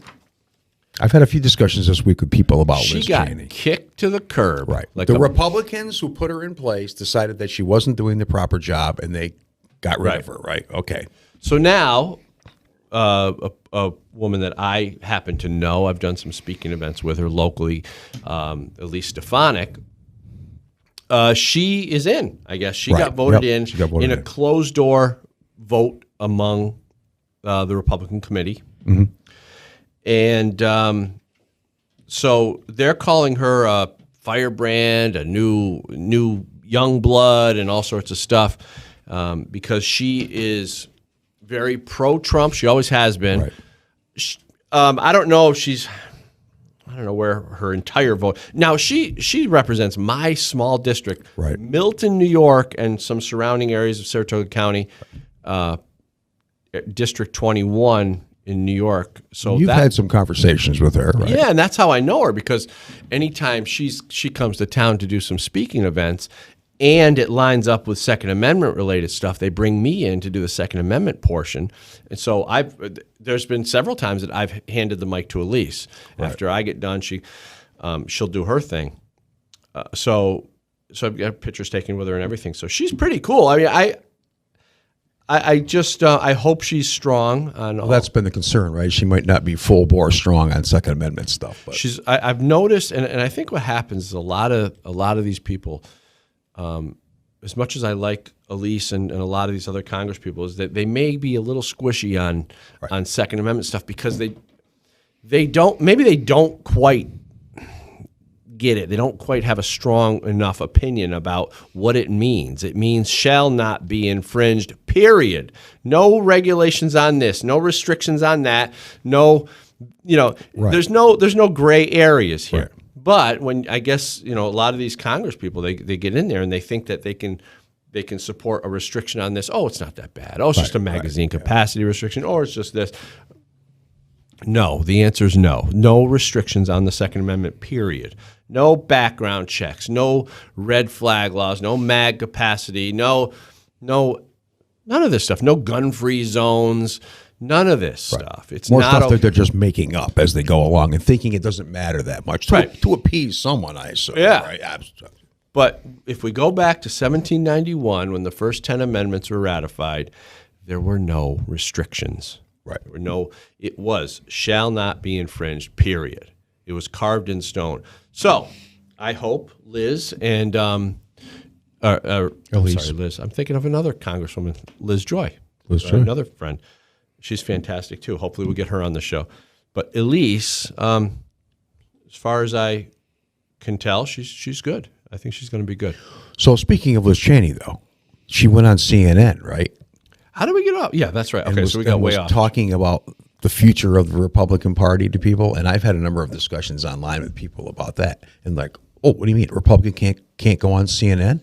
I said, she can do whatever she wants. I don't care what she does. I just think that it's weird that anybody who knows what had just happened to her, whereas her own people decided she wasn't the right person for the job. Where's she go? She goes to the opposition and talks about the future of the Republican Party. Like, did they elect her to do that? Because I don't think she speaks for me or anybody else tonight. And this is the thing. But this goes back to the same kind of projection stuff that we often talk about, that the Democrats think that, well, this is good because then all the Republicans who think like this will be like this. And I'm like, no, that's not how anybody thinks. That's how you think they think, because your people keep telling you that to keep you divided from these people. And it's just, it's so transparent. But some people are comfortable believing what they want to believe. And it's, look, the people vote in Republicans because they want them to uphold the Constitution and uphold the values of the Republican Party and conservatives. not that complicated. No.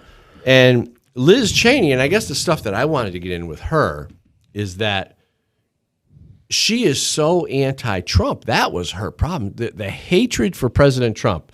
I mean, you've seen some of the stuff. I mean, her hatred, this hatred that they have, these radical liberals for Trump doesn't go away. No. But she wasn't a radical liberal, right? She's a Republican, supposedly. And she has this... Well, that's true. Whatever. So, but so I should rephrase that. I should say the anti-Trump Republicans. Anti-Trumper, whoever they are, right? Never Trump. What are your thoughts, Anthony?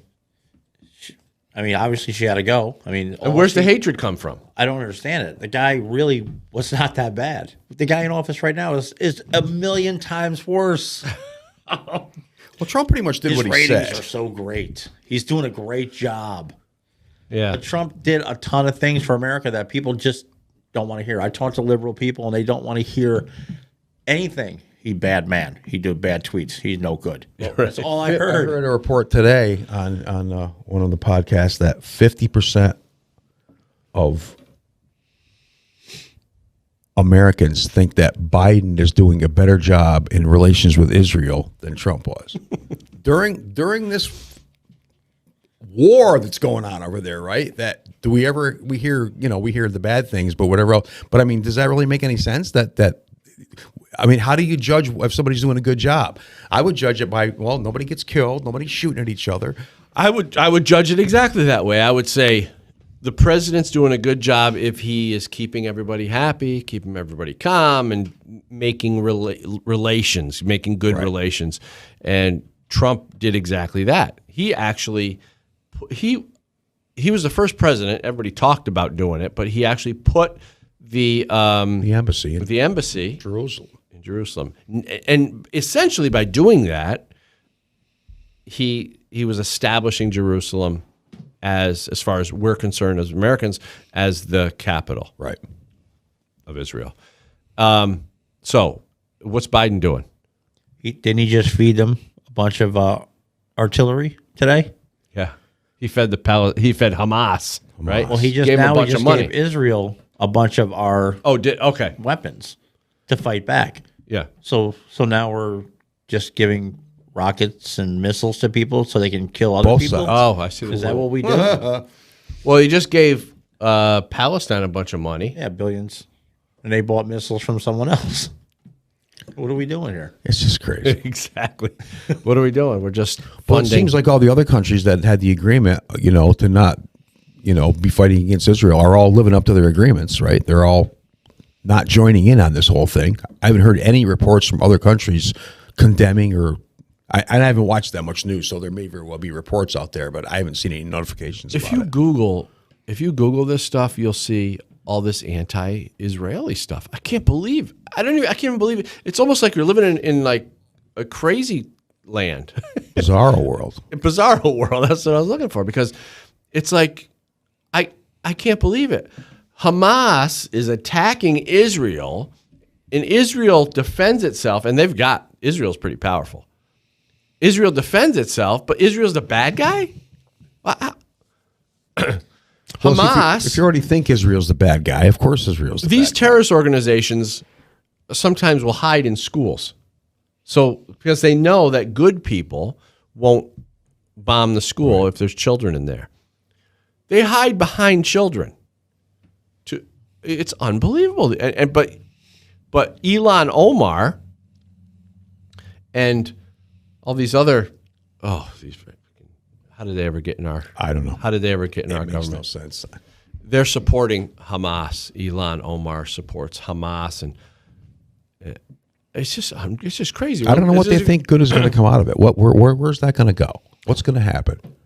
First of all, Palestine over there, those people have been living in refugee camps for 50, 60 years. Like, what's going on with that? What kind of government do they have? Nobody's taking care of them. Right. They're basically, their progress is just stifled, right? All waiting for peace with Israel or for Israel to be destroyed. From what I guess that's the whole hardcore message, right? Is that Israel has to be destroyed. But how long has this been going on? How long has this? You know, I look at the map. If you look at the map, Israel is this tiny speck in the middle of this all majority Muslim countries, and there's Israel right in the middle of it. So I mean, hats off to Israel. They have quite a military, and they have to. Anyway, Danny Wass Jr. has given me the signal. We have to wrap for a break. But stick around, because right after the break, we're going to talk about the Supreme Court case on abortion. Don't miss this one. All right.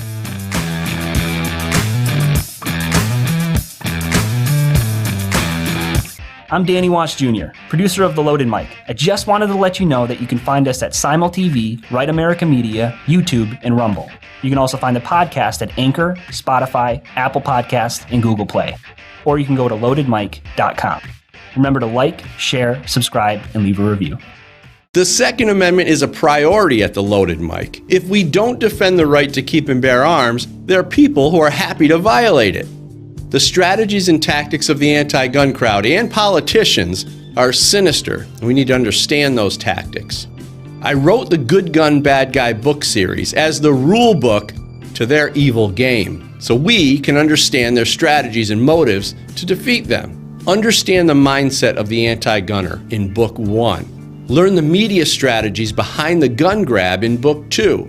And understand the politics behind their mission in Book 3. Go to goodgunbadguy.com.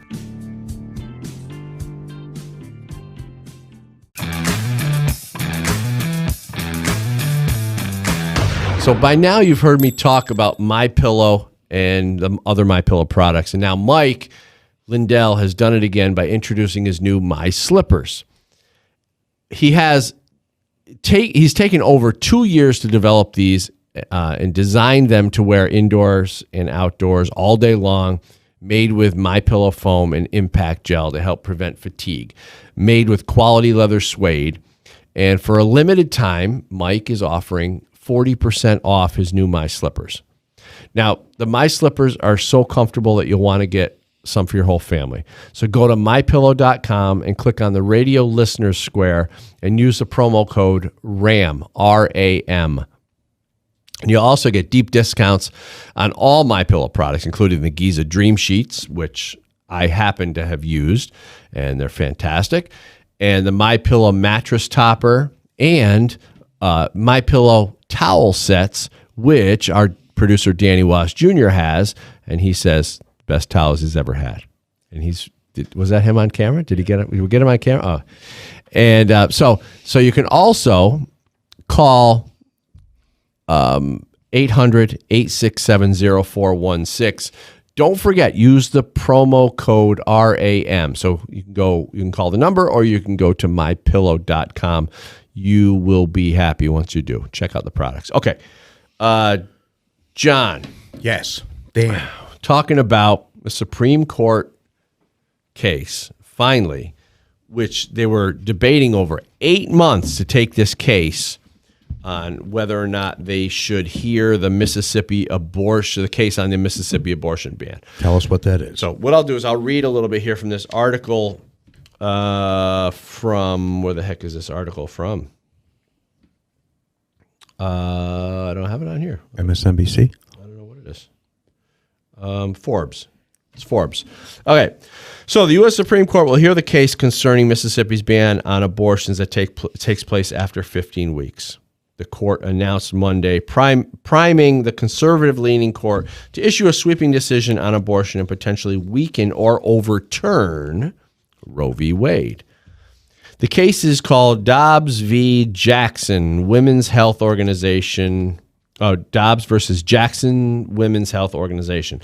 It considers Mississippi's ban on abortion that takes place after 15 weeks, except in medical emergencies in the case of severe fetal abnormality, but asks more broadly whether all pre-viability prohibitions on elective abortions are unconstitutional. Supreme Court said they would specifically consider that question rather than other more procedural issues regarding standing and Supreme Court precedent. Now, here's the thing. It says Mississippi wants the court to reconsider the standards set in Roe v. Wade that only allow abortion to be prohibited after the fetus is considered viable, which typically isn't until some point after the 20th week of pregnancy, and allows abortions to be banned at an earlier point. The court's decision came after the justices, who have a 6-3 conservative tilt, by the way, which we're very happy about, had long hesitated on whether to take up the Mississippi law, repeatedly considering it at their conferences since October without issuing a decision. Okay. Mississippi law was first passed in 2018. It was struck down. This was the 15-week. It was struck down by both the district and appeals court for going against the Supreme Court precedent, which is Roe v. Wade. Right. And then, indeed, it is unlikely that there will ever be more opportune moment. So they were saying, Los Angeles Times was saying. So anti-abortion politicians have exploited their power for this exact moment, they're saying. The opportunity for the newly comprised Supreme Court to take away our right to abortion, Planned Parenthood Action Fund President Alexis McGill said in a statement on Monday. She went on to say, by taking this case, the court will be reviewing nearly 50 years of precedent, which, in my opinion, is false precedent. It just shouldn't even have existed in the first place. They had a Constitution go around to get this Roe v. Wade thing to pass. But anyway, she says after 50 years of precedent guaranteeing our right to abortion, they're always calling it, and we can get into that, they're always calling it a right. It's not your right to kill another human being. Sorry, you don't have that right. Right. So, right. Right. Correct. Well, nobody even thinks that this was ever good law to start out with, right? I mean, any lawyer looks at that and says, that's not good law. I would think. How do you look at this and say, oh, yeah, the Constitution says you have a right to kill a baby? No, that obviously doesn't say that. So proceeding. In a country where your ability to access abortion already depends on your income and zip code, the court's decision could even further decimate access. This was end quote of this Planned Parenthood. Your income and zip code already, where your ability to access abortion already depends. You shouldn't be having them, as far as I'm concerned. Anyway, I don't know what your opinions. I don't know what Anthony's opinions are. I kind of know what Danny Wass Jr.'s opinions are, but you, I don't care where you are in the country. You don't have the right to kill a baby. We know that. And I love the arguments they use. Oh, it's just a clump of cells, right? Ask the mother who has a miscarriage. Oh, I lost that clump of cells. Nobody ever says that. And anytime if you're a parent and you watch your child being born, it's a life-changing moment, and you understand the value of life, and you understand what that I guess if you want to call it a fetus or whatever, I call it a baby, but you understand what it was all along. To get to that point, to just disregard a human life like that, I have a real problem. Yeah, it's a disconnect, right? So a couple of things I wanted to hit on. Roe v. Wade was in 1973. It was passed, from my understanding, based on a right to privacy. I don't know how they twisted the Constitution and made it contort to take right to privacy as to mean you can kill a baby. We need a whiteboard on that, because I don't know how that works either. The U.S. If you have a right to privacy to that, why don't you have a right to privacy when it comes to owning your guns? How does that work? Yeah, exactly. The article goes in to talk about how many abortion cases are committed every year. I got some numbers here. In the U.S., we did some numbers before we started the show, because there's all sorts of numbers all over the place. So in the U.S., in 2017, there were 862,000 abortions. I thought you said there were 300 and something thousand. You're saying that Planned Parenthood actually initiated, but I'm thinking they get initiated in all different kinds of ways. I mean, you don't have to go through Planned Parenthood. Like you say, if you had the income and the ability to go otherwise, you can just have private doctors set it up for you, I'm assuming. So that's probably not part of Planned Parenthood So statistics. Planned Parenthood initiated ones were 300 and some thousand. Right, the ones they brokered were, okay. That's what I'm thinking. But overall, in 17, you had 862,000, almost a million. And there's been years when it's been over a million, million and a half, I think. It's a lot. And we talk about what neighborhoods these abortion clinics are in. They're usually in the low-income neighborhoods. We're talking about that with Anthony, right? I mean, earlier. It's like if these liberals wanted to protect the lives of black people, wouldn't they want to run these Planned Parenthoods out of the black community? You would think. Oh. You drive down in Albany, there's 2 or 3 of them. Yeah. Right in the ghetto. It's confusing, right? I'm not confused on it. I see the hypocrisy of the left.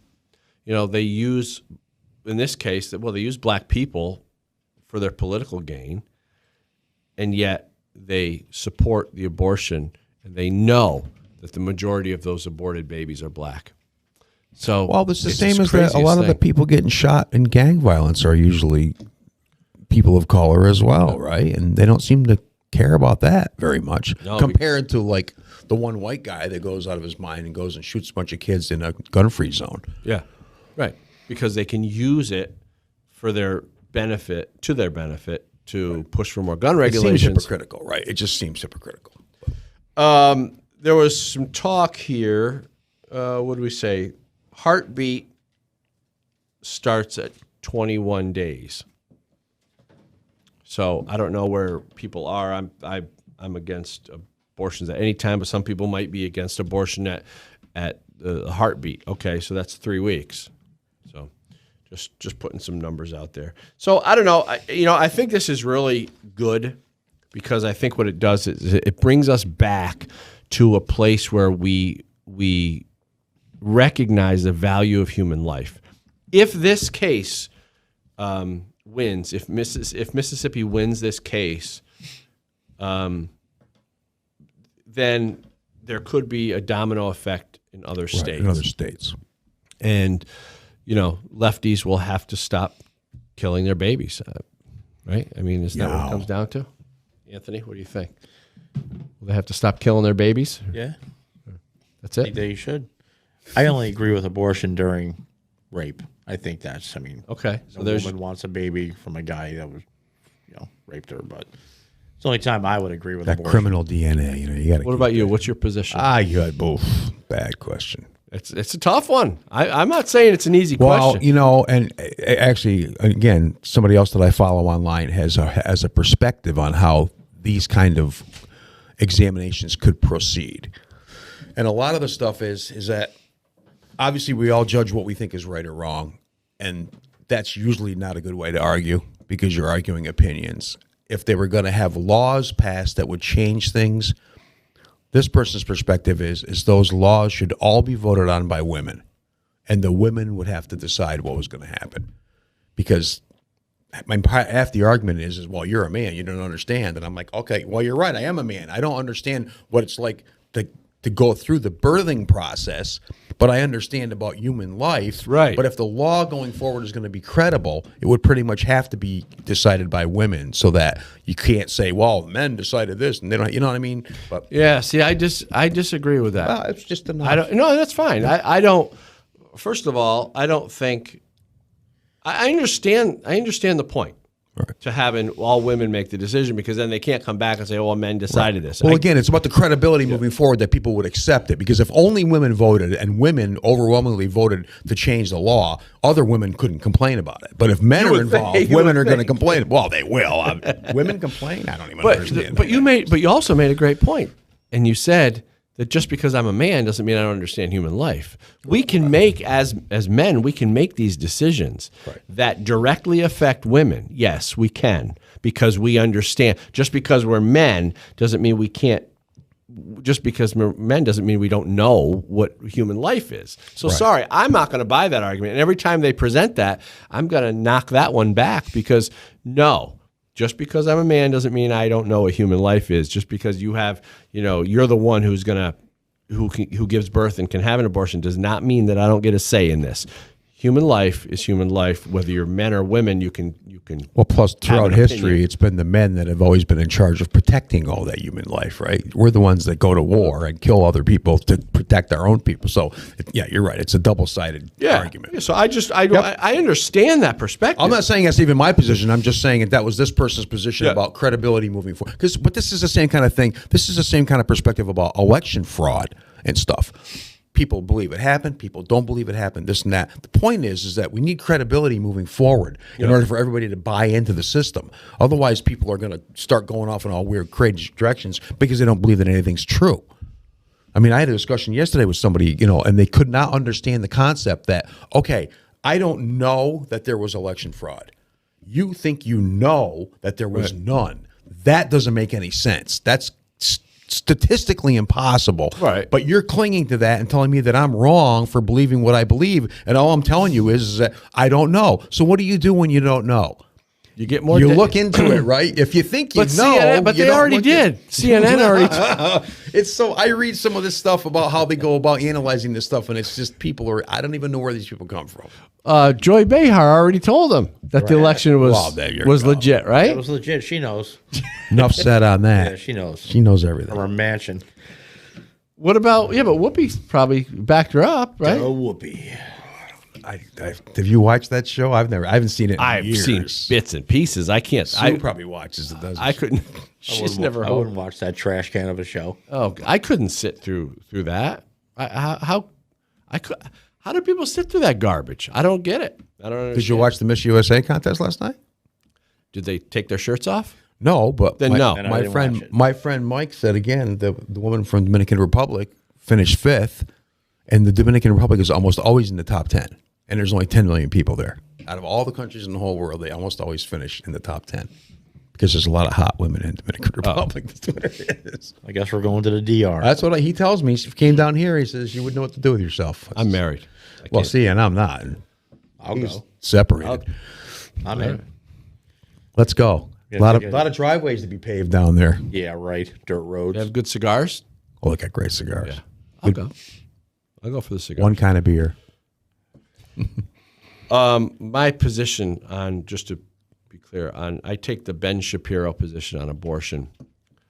I understand Anthony's position, understand your position. Anthony's position is if under rape, that would be okay. Well, Ben Shapiro, and I agree, he said it perfectly. He said, in the case of rape, the rapist should be killed. I don't know if he said killed, but I would say killed. And the baby should be born. Because the baby didn't do anything wrong. The baby has no fault on the baby's fault. No fault. The baby deserves. That's the hard thing. Again, and we see how complicated it is because obviously there's a woman involved and this baby is growing inside of her body and she may have all kinds of feelings. I'm sure it's all sorts of crazy stuff. It's got to be crazy stuff. I'm sure. I'm absolutely sure of that. How would you carry a baby that you knew was from a rapist? But hey, the baby has a right to live. That's the baby has a right to live. It doesn't. It's not the baby's fault. You don't take the baby's life because something bad happened to you. You can't. So I would say that. Well, generally speaking, I would agree with that. You know what I mean? But and we're looking at this in the context of where 862,000 times a year, people are doing that anyway. Right? Under circumstances that have nothing to do with all that. And so that's another whole so complicated, Okay, so let's go there for a second. They'll say that the abortionists will say, well, we got to have abortions because of rape, because of the life of the mother, the health of the mother, if her health is at risk. These numbers are.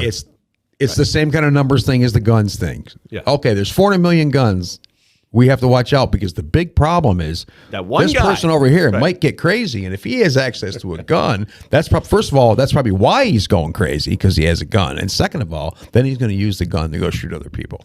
The numbers are minuscule. So again, I'll use Ben Shapiro. I don't know why. Maybe I've been watching a lot of Ben Shapiro interviews, but he said, so what they're doing with that type of argument is they're taking the marginal cases, very marginal cases, small cases, and they're using that argument to cover the entire argument. So in other words, well, because of rape and incest, right, and stuff like that, then all abortions should be legal. Well, okay, so let's say rape, incest, health of the mother. Let's say I agree with you on those. And it's 1%. Does that mean that all other abortions are bad? No. Then they'll go, well, no. Then it's the right of the. But right. that's the same kind of argument that they use with all this stuff, with transgender stuff, with other, with white supremacy, with systemic racism, all stuff. If something happens to one person, then the whole system is trashed and it has to be torn down. You can't do anything that's gonna harm that. But again, if we flip that around and say lots of other people are killed by guns and you're not talking about those people, aren't those lives important? Which is what it comes down to, I think, right? Aren't those lives important too? How do we decide that? Well, you can use the same argument like we talk about with this, using the marginal to argue the entire case with guns. They'll say, oh, well, there's, that one crazy guy might go into a school or whatever. Well, first of all, you created a gun-free school zone, so that's why he's going in there. But that's another story, you idiot leftist. But they'll use that one little argument, that one crazy guy, to justify all these gun regulations. Okay, let's say the one crazy guy, I'll agree with you on that. Let's just say that. What about the 2.5 million lives that are saved? Exactly. Will you agree with me on that guns are good? They won't. No, they won't. Nope. Well, it's an argument technique. Actually, and Scott Adams went through that yesterday about how that's how the arguments are made. Like, oh, you took that pen out of your living room. I didn't move all the furniture out of my living room. You know what I mean? That's the kind of expansion it gets. It goes from a tiny thing to something gigantic. That makes no sense when you say it that way. But that's the kind of arguments that are presented all the time. Yeah, and they'll find, I don't know, somehow they find a way to justify it in their own head. And this is how a lot of public opinion is formed on all sorts of stuff. Less cops. We take the one tiny minuscule number of cops that may have made a mistake or may have even had bad intentions. Who knows? Take that tiny little fraction and try to take that argument and weigh it across all cops. Are you kidding? So let's say I agree with you, Mr. Anti-cop, leftist, whoever you are, and agree with you that the one or two or the small margin of crazy or bad cops, which are going to happen. I agree with you on that. Will you agree with me that we should invest more money into funding the good cops? Right. Oh, no. I agree. But they would never do that. But all their arguments are the same kind of thing. Like, you're a racist because you believe that white people are better than black people or whatever. So when you bring up specific things like, okay, it's like crime rates, okay? Well, blacks are 13% of the population. Why are they incarcerated so heavily? Well, they do commit 50% of the crime.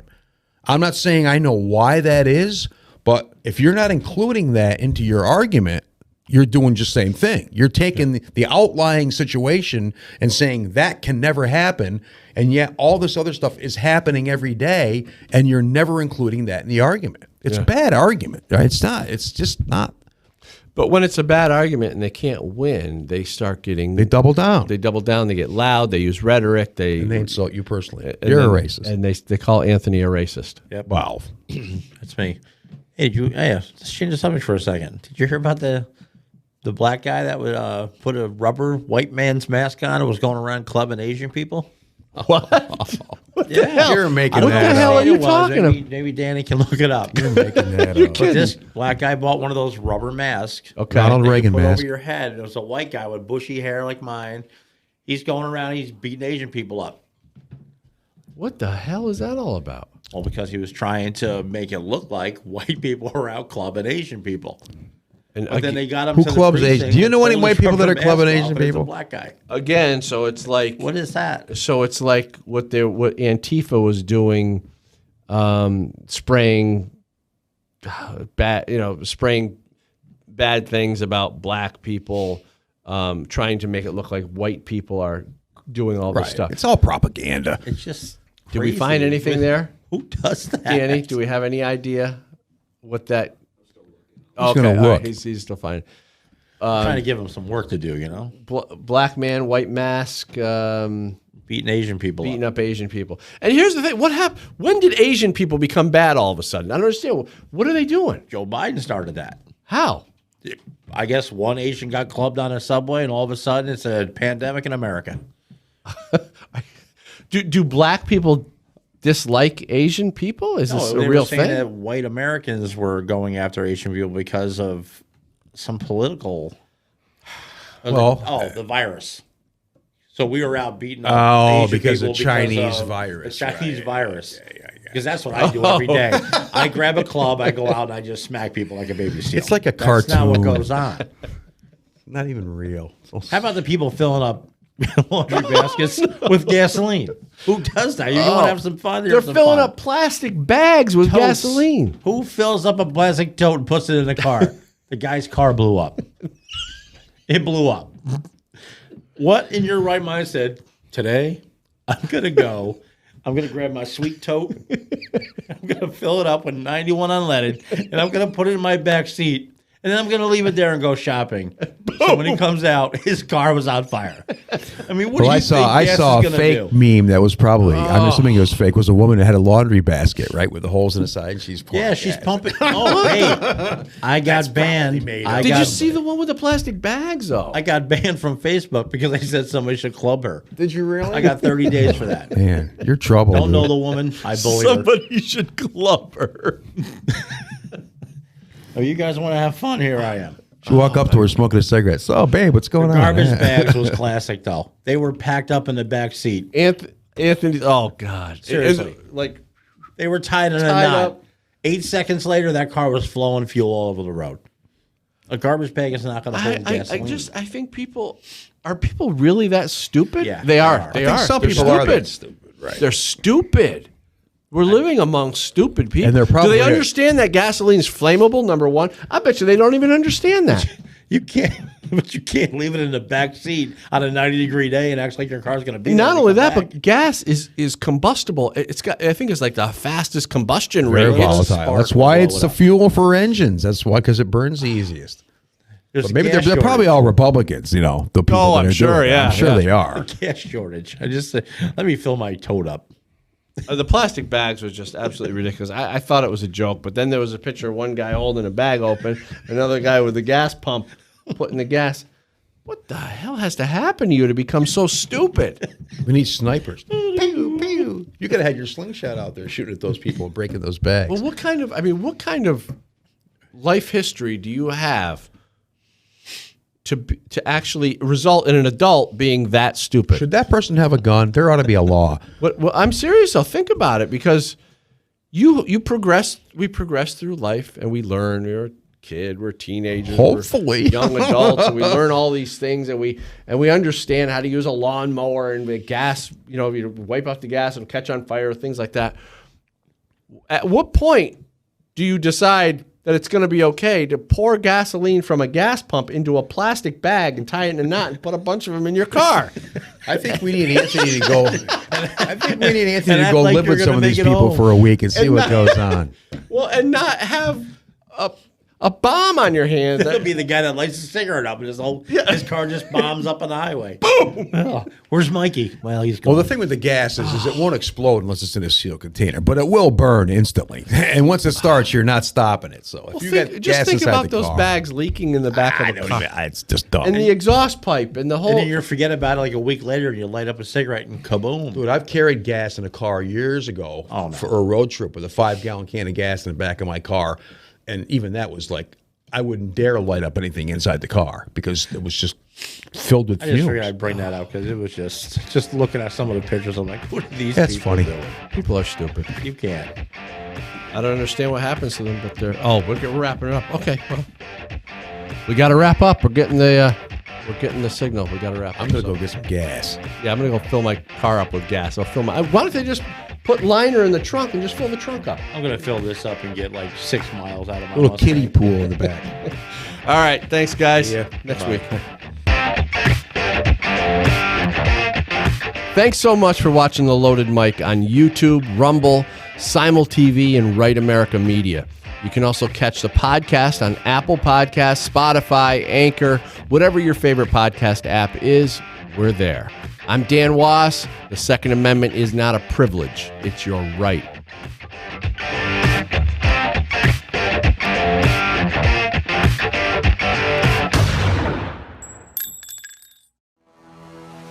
Hey Christians, here's a thought. If Jesus really rose from the dead, then that means that he's really God. And if he's really God, then the Bible is really true, like he said it was. And if the Bible is really true, then we can't be right about issues unless we're biblical about them. I'm Josh Barnes, host of Point of View, where we ask crucial questions about critical issues and find the answers from a biblical worldview. Watch Point of View every weekday at 4:30 Eastern Time on Right America Media on Facebook and at www.ramtv.live.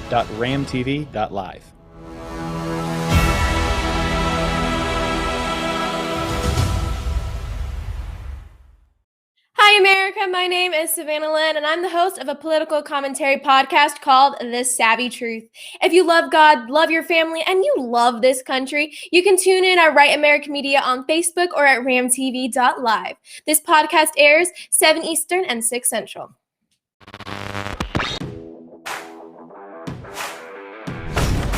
It is necessary to purge the establishment. What she's suggesting that churches do, focus on... That's not necessarily a good thing to start Yeah, with. they're stating it wasn't around when we needed the greatest generation of the 30s or 40s or... It happened before the election because there's too many Republicans that are afraid that their wrongdoing is going to... It's unacceptable, and I'm not going to sit here, stay silent, and not call it out.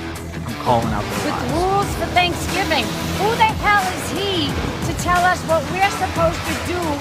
Do they think that we are so stupid that we will not notice and find out